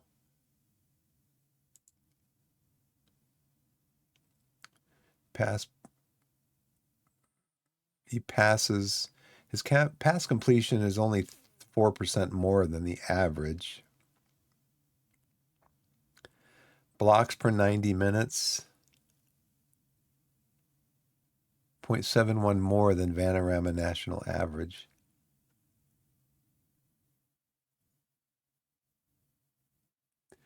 Yeah, save's going okay. You know, it's always a challenge. This game is challenging because I seem to play better against teams in the top third of the league than I do against teams in the bottom third of the league.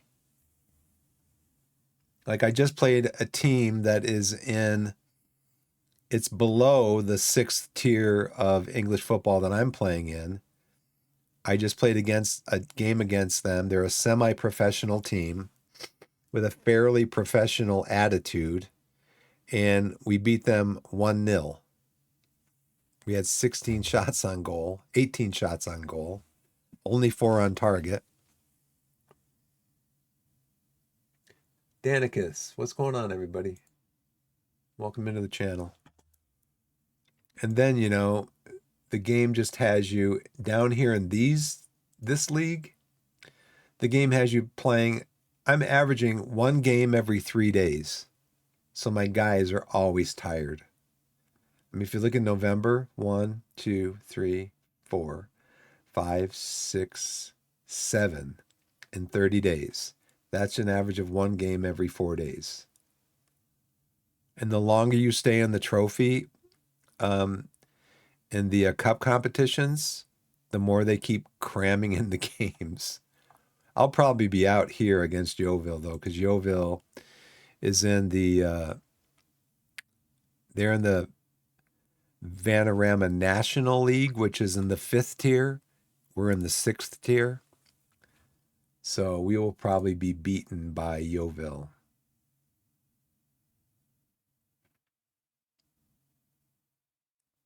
Got a lot of good defenders, looks like. Who got injured? Okay, excellent. Brett McGavin's at peak. Do I have Brett McGavin in the side? I do.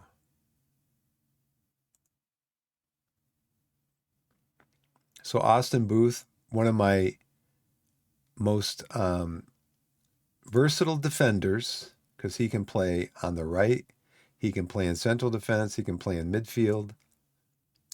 He got injured about, 3 weeks ago now? Twisted ankle. He's been out for like the last 3 weeks. He could be out for another 2 weeks. So, yeah, these guys are just coming back from international duty, Christos and Suleiman. We're doing good on this one. That's one thing we're doing good on. When this guy plays, we're playing him on the left as a left central defender. That's where he wants to play. Oh, you know what I got to do, though? This I got to do. He wants to play as a complete wing back. Keep forgetting. And we're going to do complete wing back support. I got to remember to do that because his coach called me like a week or so ago and said, "You're not playing him where you said you were going to play him." I'm like, "Okay, I'll handle it. Don't worry about it." Scouting finished for a 24-year-old attacking midfielder who we have extensive knowledge on. He is a free agent. And guess what? If I bring him in, he's going to want about $1,000 a week. He's on my short list. Aiden. Who were you with before? Can I see who you're with before?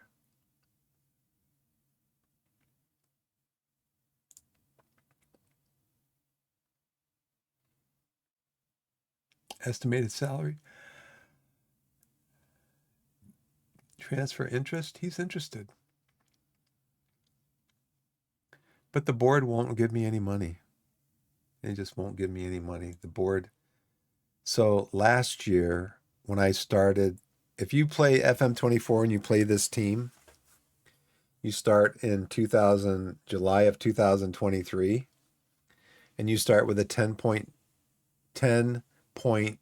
points deduction because in 2022, the team went into administration. And so they were deducted 10 points to start the 2023 season with. So we started, all the other 23 teams started the season at 0 points. We started in 24th place with negative 10 points. But we ended in 6th place with 80 points. But we lost in the first round of the playoffs. So, and in these divisions down here, it's not like we're in the Vanarama National League South. There's only one position. You get in first place, that's automatic promotion. You get automatically promoted to the Vanarama National League. But the next 2nd through 7th, you go into playoffs. And we lost in the first round of the playoffs. So, but the season in general was an outlier because last season we had the top goal scorer, we had the top player in the league. The months of November, December, January, February, in those 4 months, we lost 3 games. In the last month of the year, we lost 5 games. So FM just did this is as far as you're going. I got as high as 4th place, I think. And then we dropped down to 8th place after losing those 5 games. And then we finally got back up to 6th place. So FM actually dropped us out of the playoff spots. Just FM.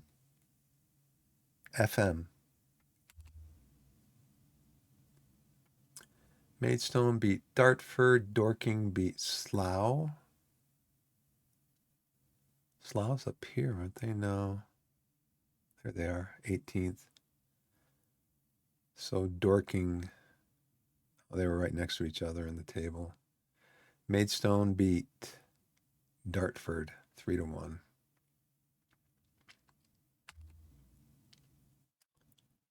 Okay, let's see. Inbox.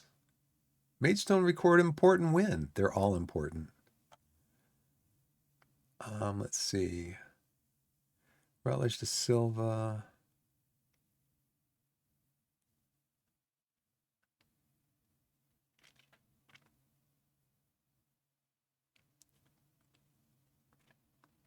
Oh, Mandy's back in the. He's back in the team. I'll put Hanson on the. He is also back on the team. He wants to be over here though. Maybe I'll put Rowe. So Sinclair can play over here for Martin. So we're going to take Zola off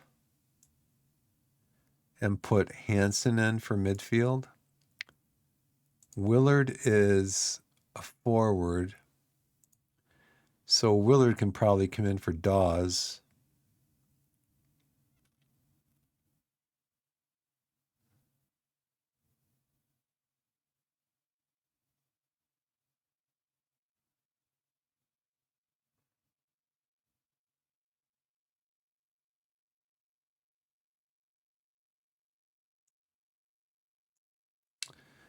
So we can have Willard. We need Krask to play for Duru.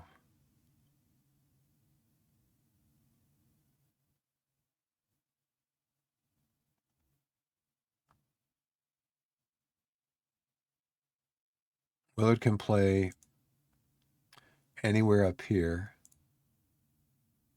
So I don't need a Silva in the side.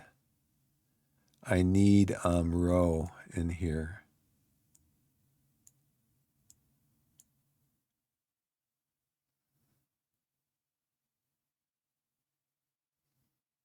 So Willard is gaining in sharpness.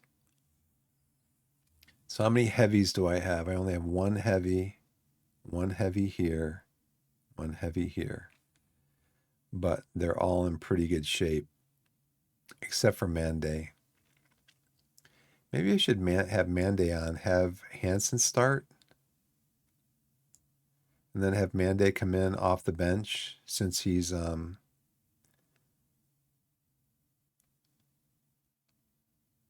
and Taylor Sinclair. I could have Rose start. Sorry, I just blown at a bug. Get out of here, bug. You're bugging me.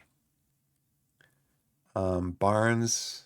No, I don't need Barnes in here. What's Barnes doing up here? I want oh,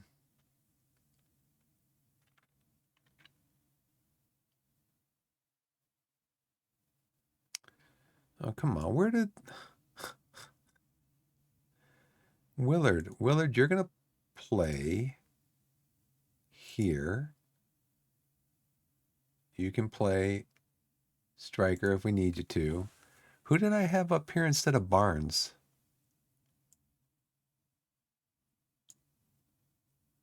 Okay, Taylor Sinclair, Krask. Oh, Rowe can play for Martin? No, Taylor Sinclair can come in for Martin.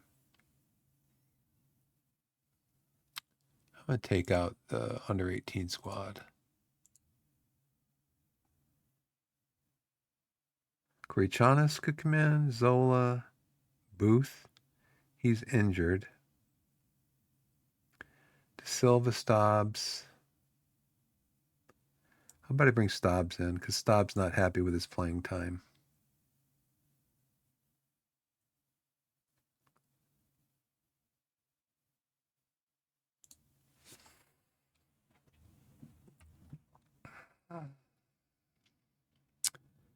Okay, so I need a midfielder.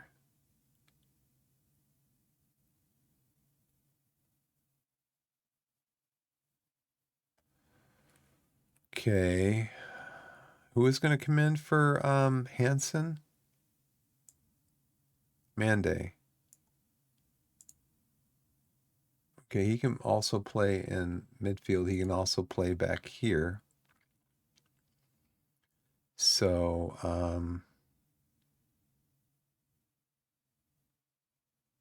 two forwards, one midfielder, two defensemen. Okay.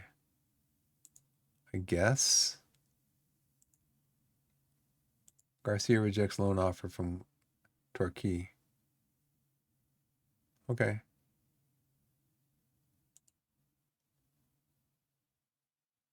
I didn't initiate that, so I don't know what you're talking about. Recruitment form focus update. Fitness test. McGavin's good. Dawes is good. Austin Booth, he is not ready.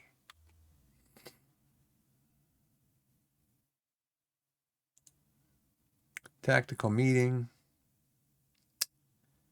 No, I'm not going to do that. Asa Hall. Now, see, this is my assistant manager.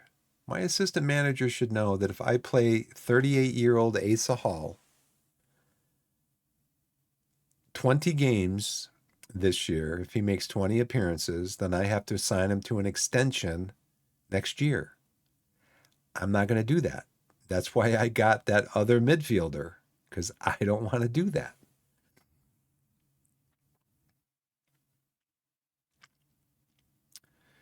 Okay, let's start out with cautious. Let's drop deeper.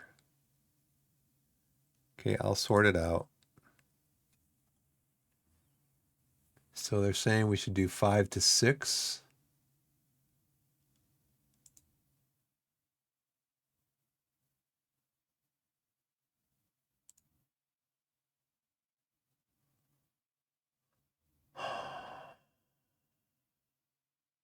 Let's just do this. No, he's got to be on support because he wants to be a complete wingback. And I want him going forward.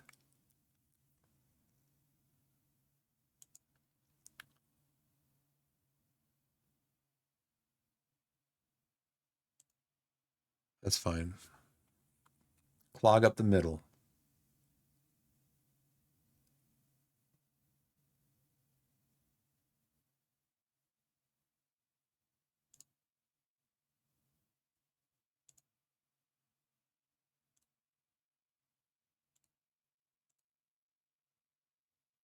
Okay, let's go out there and score some goals.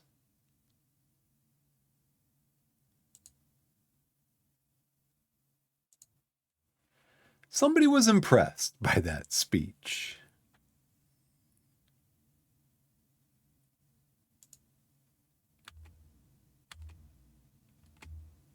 Okay, so now we go in and we do our tactical opposition stuff.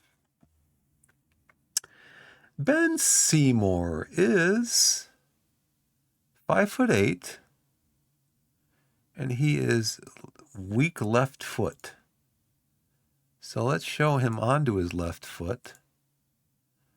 Let's mark him. Let's press him. We don't want to tackle him because he's shorter. So what we're going to do is we're going to trap him outside. Again, going to trap him outside at the suggestion of other players, other viewers in chat. It's important to always trigger a press when the ball is played to Jake Gray to improve our chances of winning. How about our chances of scoring a goal? George Hunt. Let's try to get him a red card by tackling him. So Luke Casey is very weak right foot. So Luke, we're going to show you over onto your right foot. Shamir, you are reasonable with your left foot, so we're going to show you onto your left foot. George Hunt, we're going to bother you by putting you on your left foot.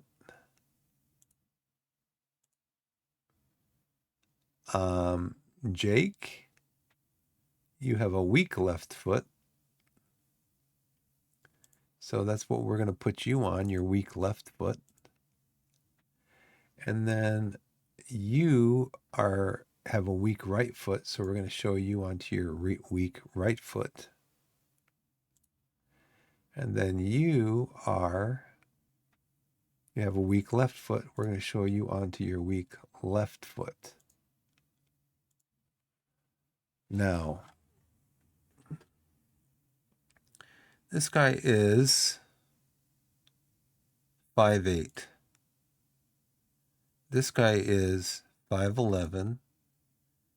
This guy is 6 foot. We'll have to look and see what goes on after this.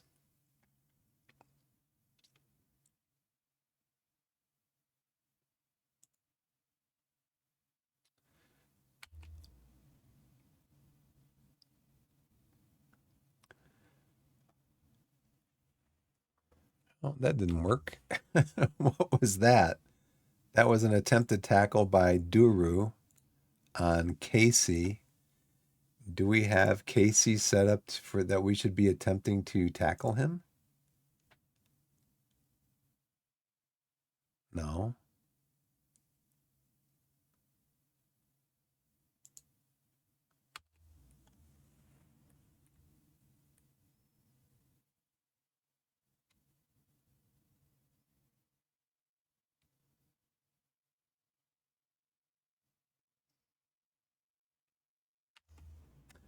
Well, you know what? I have a feeling we're going to have to go to a balanced at least.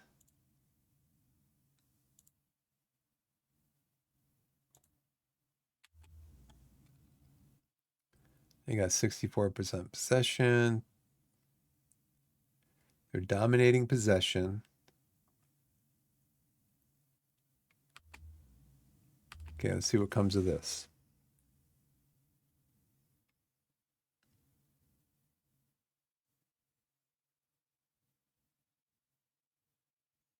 Kicks it right back in. Just kick it in there. Kick it in there. They're dominating possession. So I want to not pass into space. I want to pass shorter passes. I'm being more disciplined. I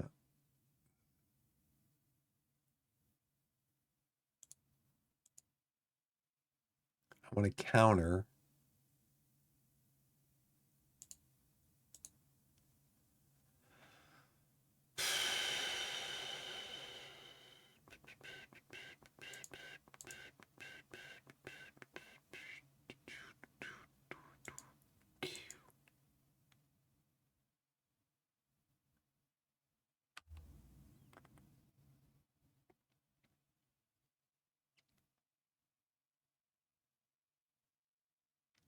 Nice. Will Dawes. Well done, Will. Well done, Will.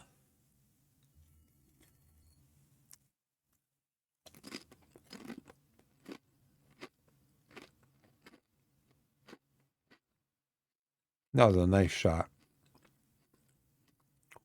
Right how you're supposed to do it, right across the goal. So their XG is 0.5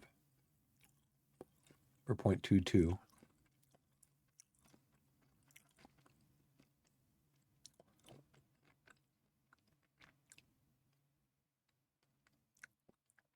Hey, this is great. 26 minutes into the game, and we haven't taken any long shots. Yay! That's a win. That is a win.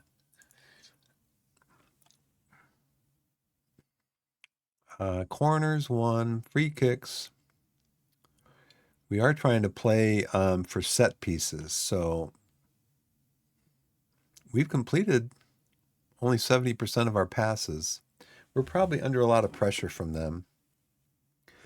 We've completed 4 of our crosses.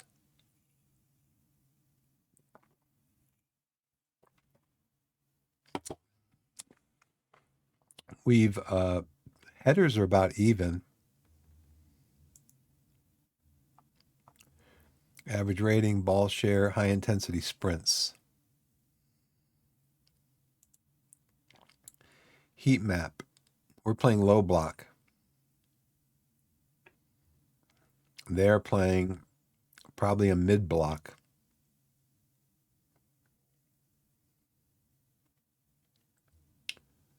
Okay, away stats. We're away, that's right.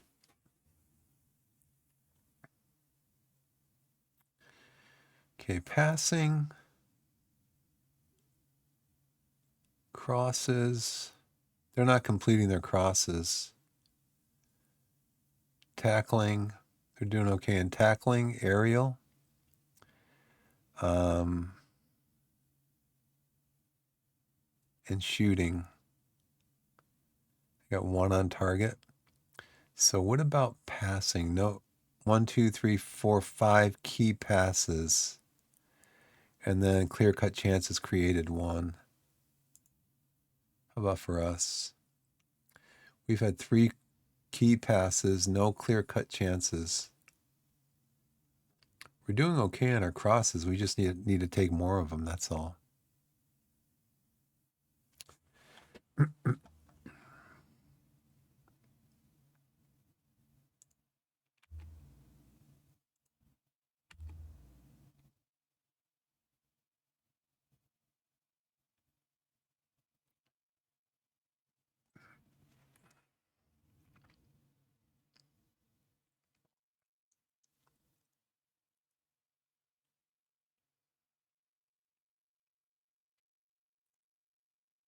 Nice, nice, nice. Aiden, nice. Nice. I told him I wanted him to shoot more often because the instruction for his position, the instruction for him was only move into channels. Okay, what channel do you want me to move into? ESPN, CNN, what channel? No, I want him to shoot more often. Look at his finishing. He's 14 finishing.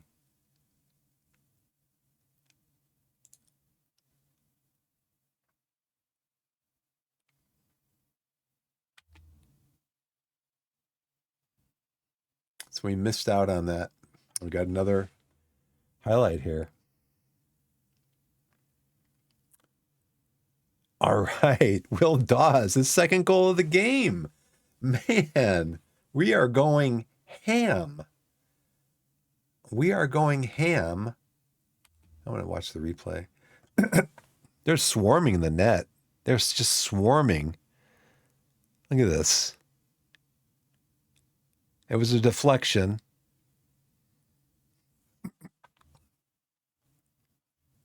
This is just unbalanced. You got another. Collins, shoot it, shoot it. Oh, great shot. And got another one. In the last game, we did not, neither team. Now, that's what I'm telling about. I mean, the game's not over with. No, no. Coming up and intercept. Press them and intercept it. Press them, press them. Why did you do that? You should have just caught it. Oh, man. You should have just caught it. Can?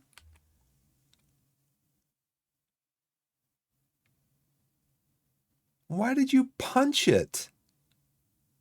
Why did you punch it? You could have just backed up and let it bounce to you.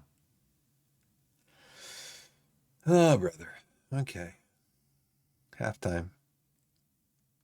So I was going to say, in our last game,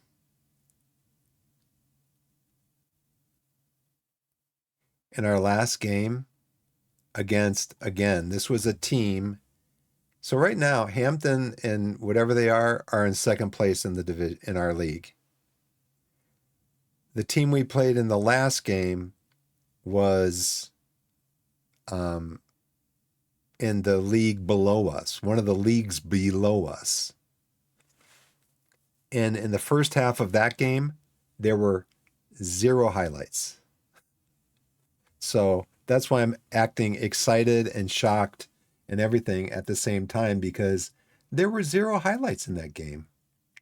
So they are beating us possession, but like I said, possession doesn't matter. What matters is this number right here and this number right here. 9 shots, 5 on target. Last game we had 18 shots and 4 on target. How many corners did we score on? We scored on like 2 or 3 corners, didn't we? No. 2 set pieces.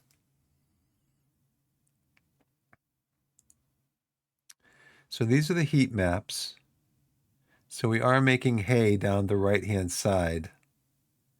They're playing. They may switch back to a low block.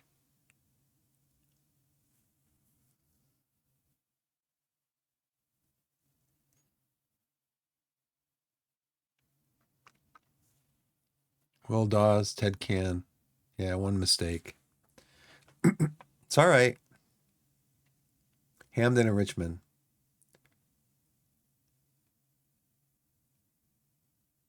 This is us, right? Yeah. So look at it. We've only taken 1 shot from outside the box. And we're getting shots on goal. We're scored 3 goals.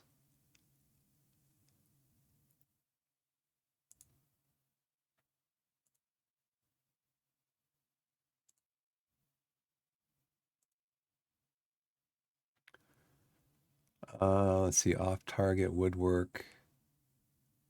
So last game we had like 13, 14 shots off target. Now we only have 2 off target. That's how you win games. You get the shot on goal.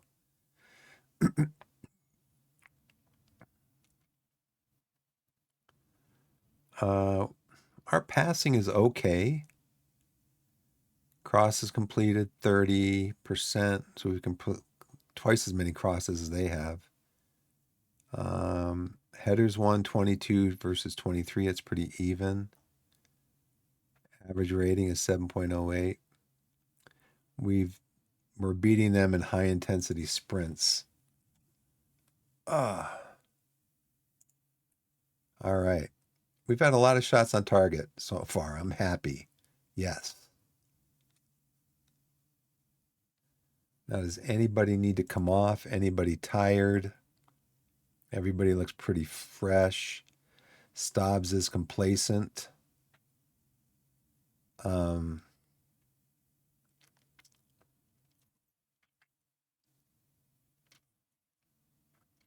do want to get Willard on there at some point, I think.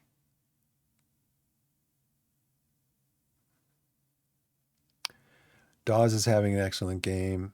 Rutledge having a good game. Duru's having an excellent game. It's funny because they give you the excellent games for the players that you don't want to replace when you have their replacements on the bench. Well, I got Stobbs in there for one of these guys. I got Kraskin here for Duru, but I don't want to replace them because they're having good games. Let's look at our, yeah, we're still balanced.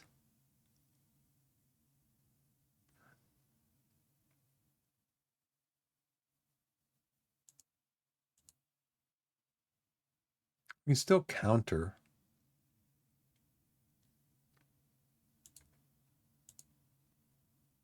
We're still going to play a low block.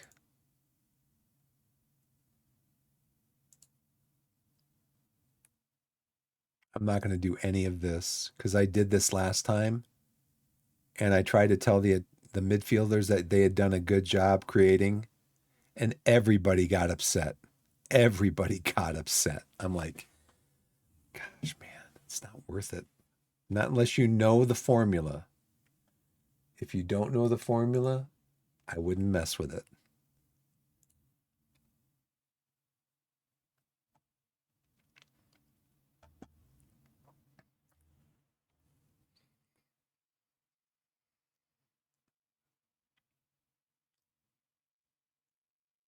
Oh, man.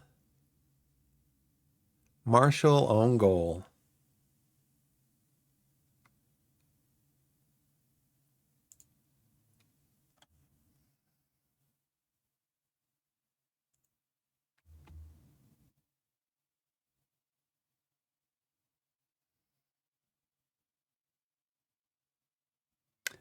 I have a feeling that that is going to hurt us at some point, the possession.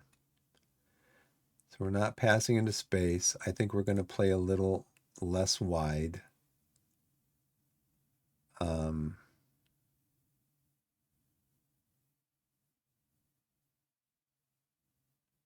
don't think I want to play out of defense.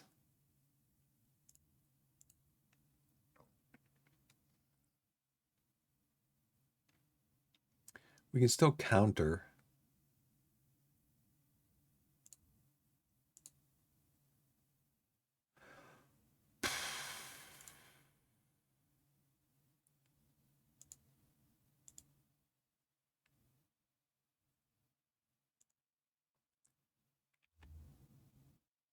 Okay, they're still playing a mid block. We're playing our low block.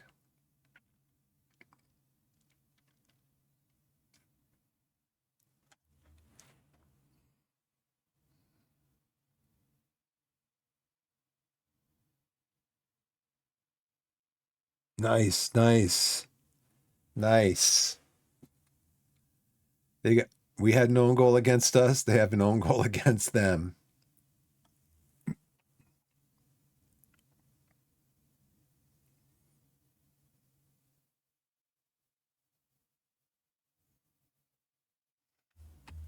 The goalie should have goalie should have caught that.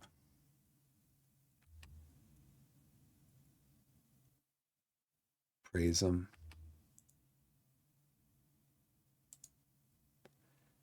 And Will Dawes has had it. Who should I bring him on for? Willard.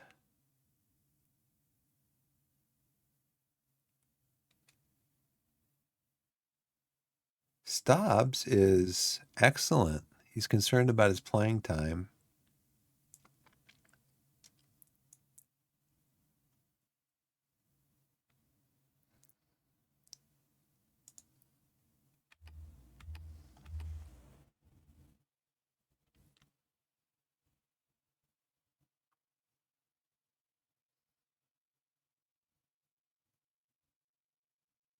Nice, nice, nice. Go, go, go, go, go, go. Go, go, go. Run, Collins, run. There you go. Run in, Stobbs. Oh. Okay, we got a throw in. That's probably the end of the highlight, though. Okay, let's make... I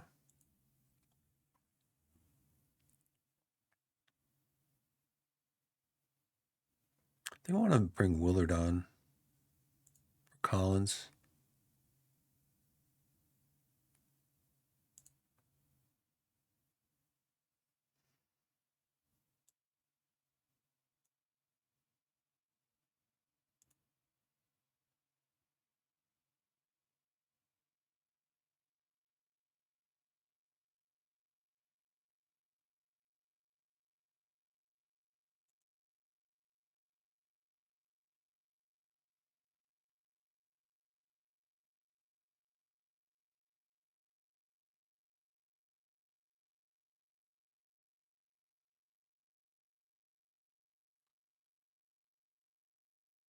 Undo this.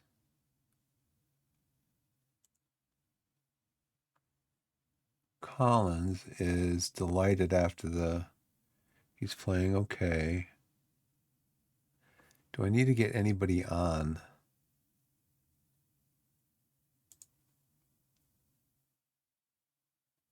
I don't think I need to. I think everybody's playing really good.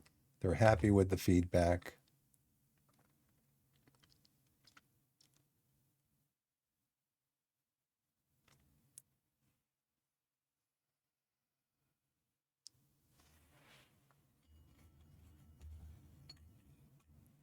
All right, Glover.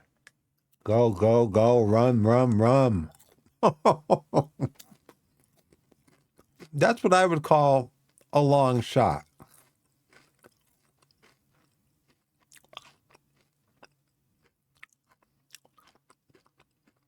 Collins looks a little tired.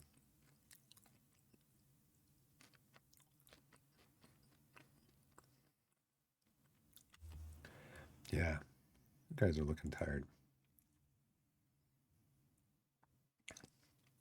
Martin's complacent. This I like. So Rowe is tired. Martin is complacent.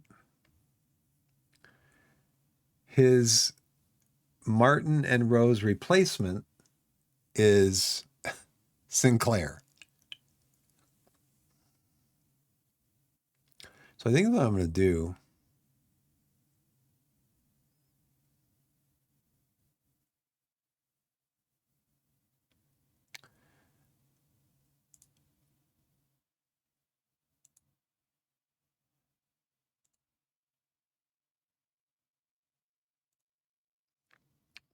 So we're going to bring Manday on for him. Taylor Sinclair on for him.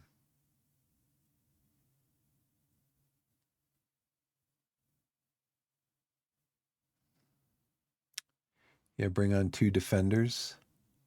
So Taylor Sinclair, he's a no-nonsense fullback.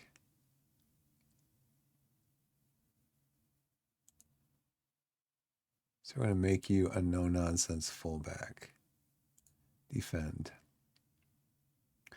You're playing your complete wing back, okay. Everybody else, 15 minutes left, struggling to meet the pace of the match.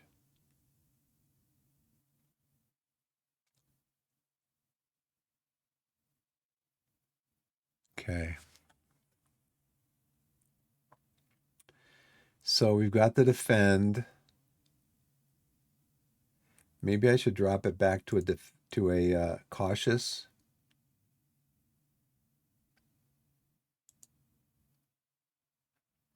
Because that way we've got the defend parameters that we need. We've got 1, 2, 3, 4, 5, 6 defenders.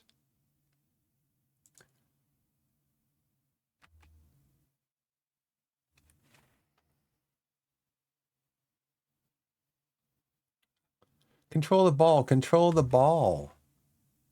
You didn't have to head that.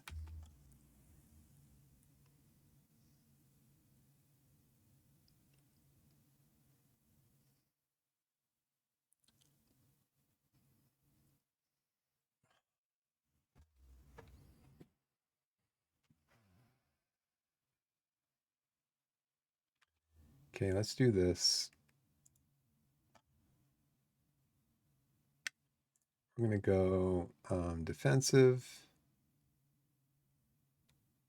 Go balanced. But we're going to go time wasting. We're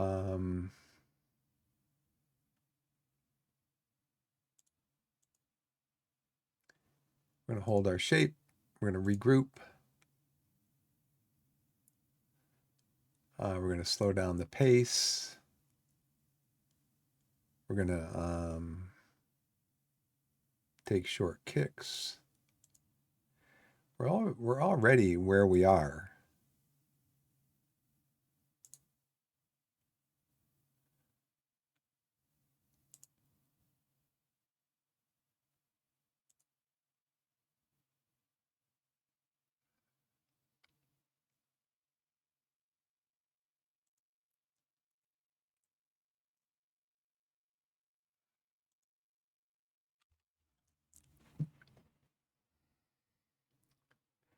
I mean, I don't want you lumping the ball down the field, you know?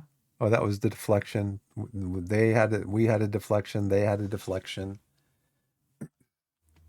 Now, see, I don't know what kind of shout I should give right here.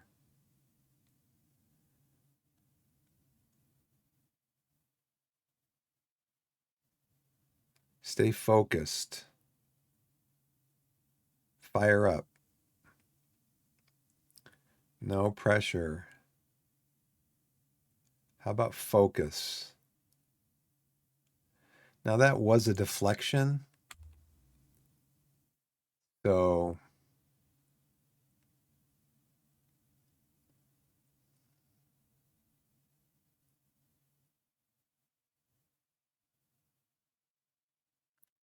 Suleiman Mandi gets his first goal for Torquay. He's offside, though. How is he offside?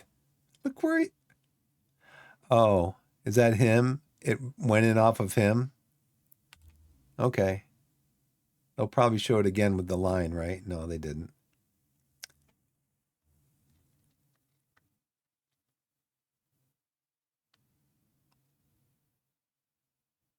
That was a nice win against the number 2 team in the league.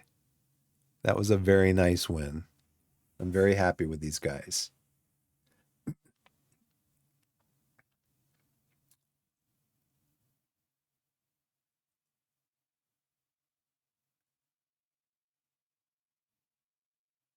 We had 17 shots. We had 8 on target, so twice as many as last game. We had a 2.17 XG. 5 were off target. Hit the woodwork twice. 1 clear-cut chance. We only had 3 long shots. I like that. We got our possession up to 45%. 8 corners, 6 free kicks. Oh, let's see. 24 throw-ins.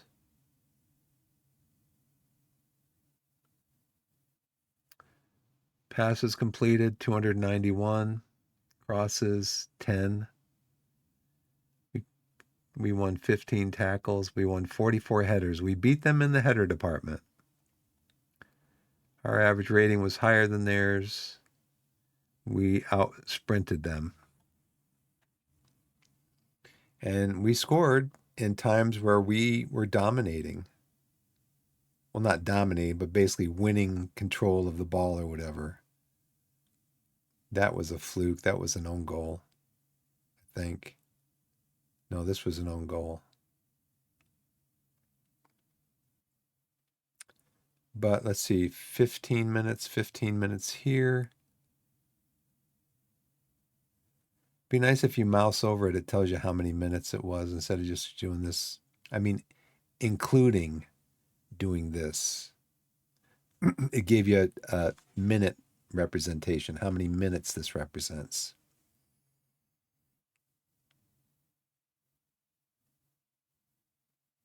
So let's see. Passing. Ken needs to work on his passing, even though I had him taking short kicks.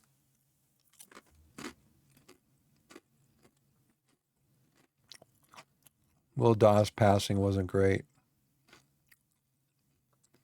But really, it's Can's. So Can's and Will Dawes' passing brought us down.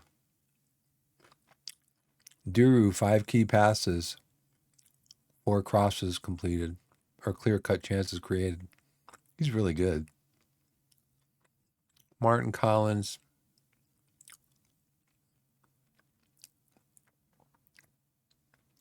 Crossing. Need to work on crossing. 2 goals, 3 goals, 2 assists for Duru. He got 8.3, 8.7 for Dawes, 8.2 for Luke Casey on the other side. Here's our heat map. Got a lot of love on the right-hand side. That's where Duru was. They got some love on the left side.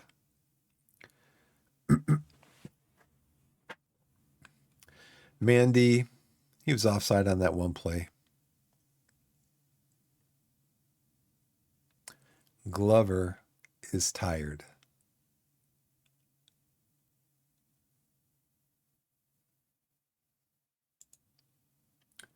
I think I'm back. I think the ads are over, so I'm back. We're positively thrilled, very happy, extremely delighted. And these guys are all composed, or the 2 that didn't get in are composed. Thank you for staying composed, boys. I appreciate it.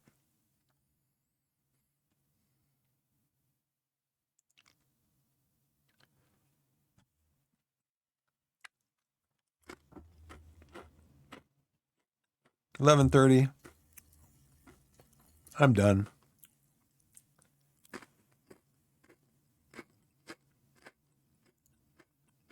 Both teams served up a game to remember as Torquay United came out on top in this 4-3 goal fest.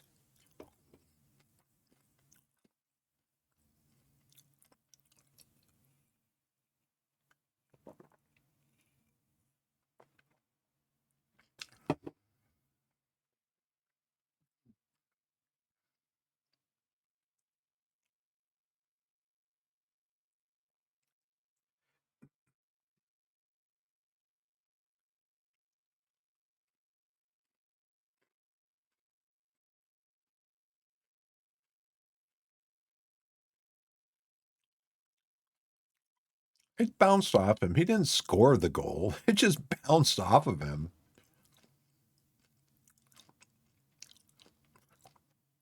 It just bounced off him. And this one too for the Hamden and Richmond. It hit the goalie, it hit him and bounced in. You know. See, even though we lost possession, we had more shots than they did. We had better XG than they did. So, you know. We're now 3rd in the Vanarama National League South. 3 of their last 5 away games in the league. That's good. It's hard to win away in this league. Mande makes his professional debut. Really?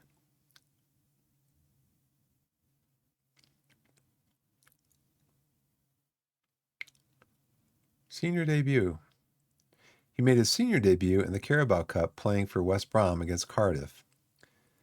So his career debut,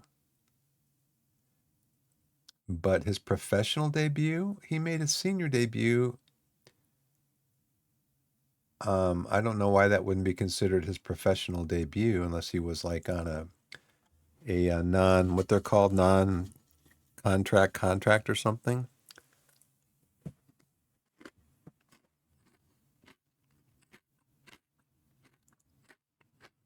Will Dawes impressed during Torquay's 4-3 Vanarama National League South victory over Hampton and Richmond this evening, according to Sky Sports.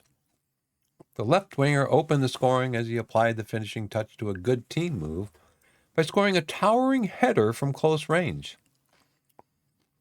Dawes had the quality to put the Hampton and Richmond defense to the sword and finish the match with 2 goals. The former Yeovil player is Torquay's top goal scorer with 9 goals in 21 appearances. That was a big win against the number 2 team. The number 2 team in the league. And again, we're 1 point behind the automatic promotion.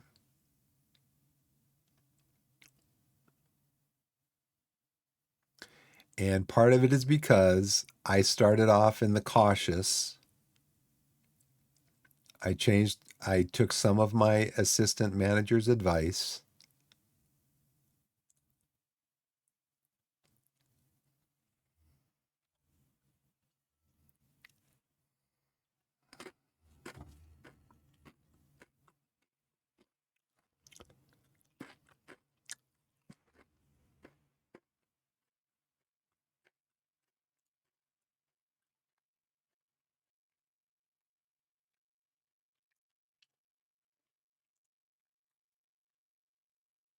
What's going on, chat? I'm just about ready to sign off, just so you know.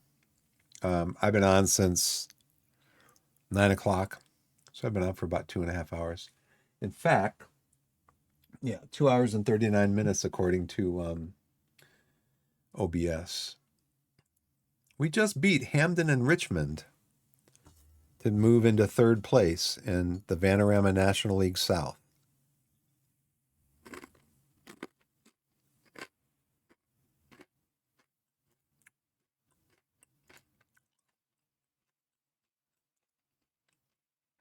And we have another game. So this game, let me show the schedule here. Schedule in this league is brutal. And you get 5 bench players with only 3 substitutions every game in the league.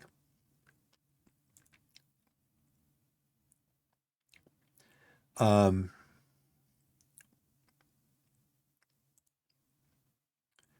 you can see here a game after 4 days, 3 days, 5 days, 3 days, 3 days, 7 days. So right now we're on a 5-1-1.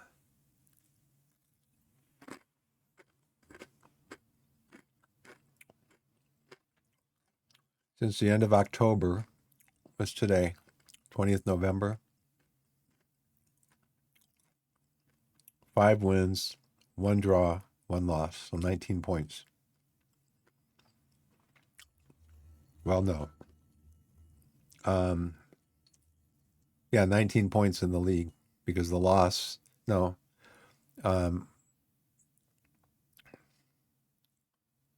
16 points, 17. Because this was a cup tie. So 1, 2, 3, 4, 12, 13. 13 points in the league out of last 2, 4, 6 league games. So it's at 2 point something.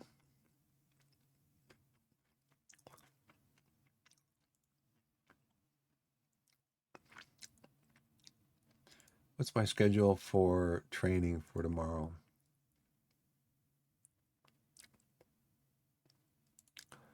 Match tactics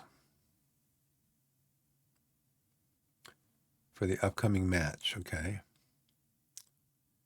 And we're going to rest here. So what does match focus?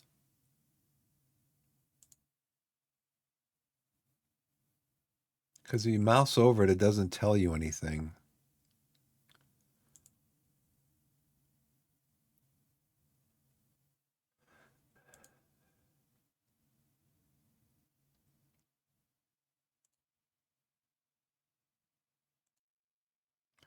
It doesn't, it's not even in here, is it?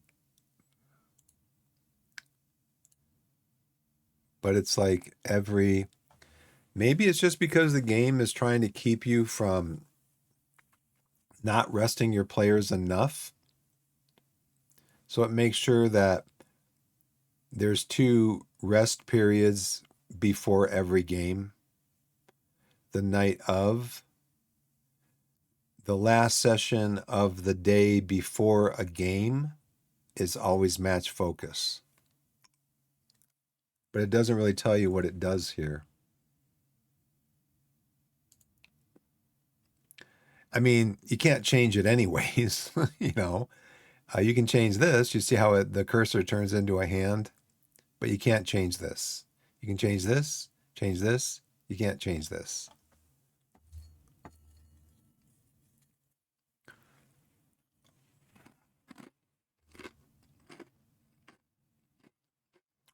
So we're playing Eastbourne Borough, who is 12th in the league.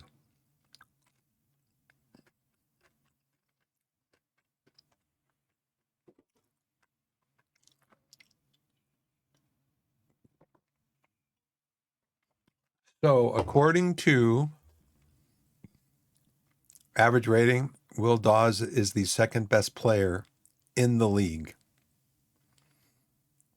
He's won 7 player of the matches, 3 more than any other player in the league. We've got the second best form in the league as of the last 2 matches.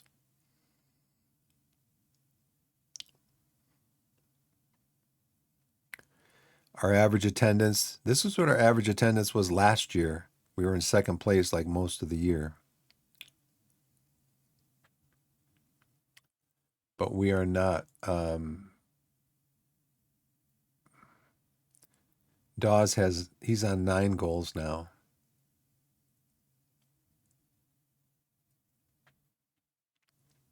In 14 appearances, 17 appearances.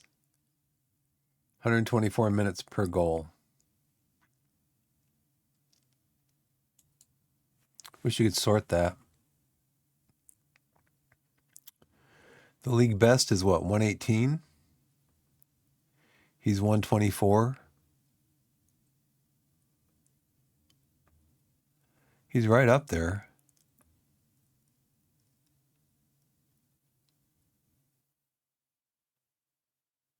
He's had 24 shots on target.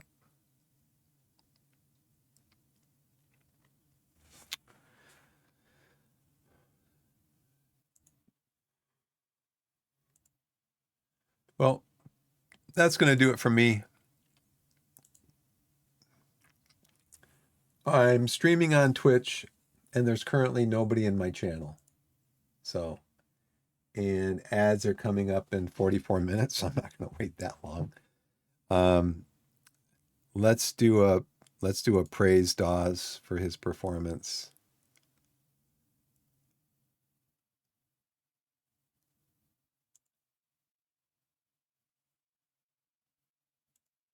So let's see what our dynamics looks like right now.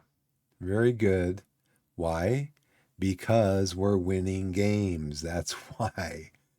That's why everybody's happy. And you can see people's attitudes are starting to go up again because everybody's happy.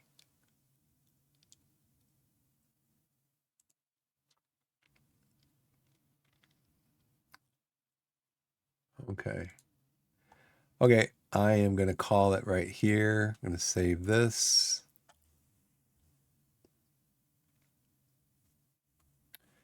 And I'm going to end it right here. Thanks for watching, everybody. Thanks for all my VOD watchers. I really appreciate it.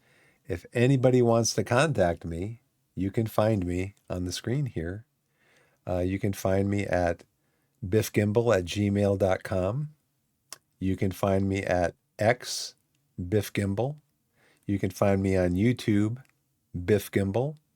And if you have any comments, any suggestions, anything to say, as long as it is a constructive, non-demeaning or trolling way, then feel free to contact me. I appreciate all the input I can get. That's going to do it for me, though. So I appreciate everybody. Thanks everybody everybody that's going to be watching. As I like to say, wherever you are in the wide world, whether it's morning, afternoon, evening, or night, put yourself in a position to be blessed and be blessed. And we'll see you next time. Thanks everybody for watching. See you next time.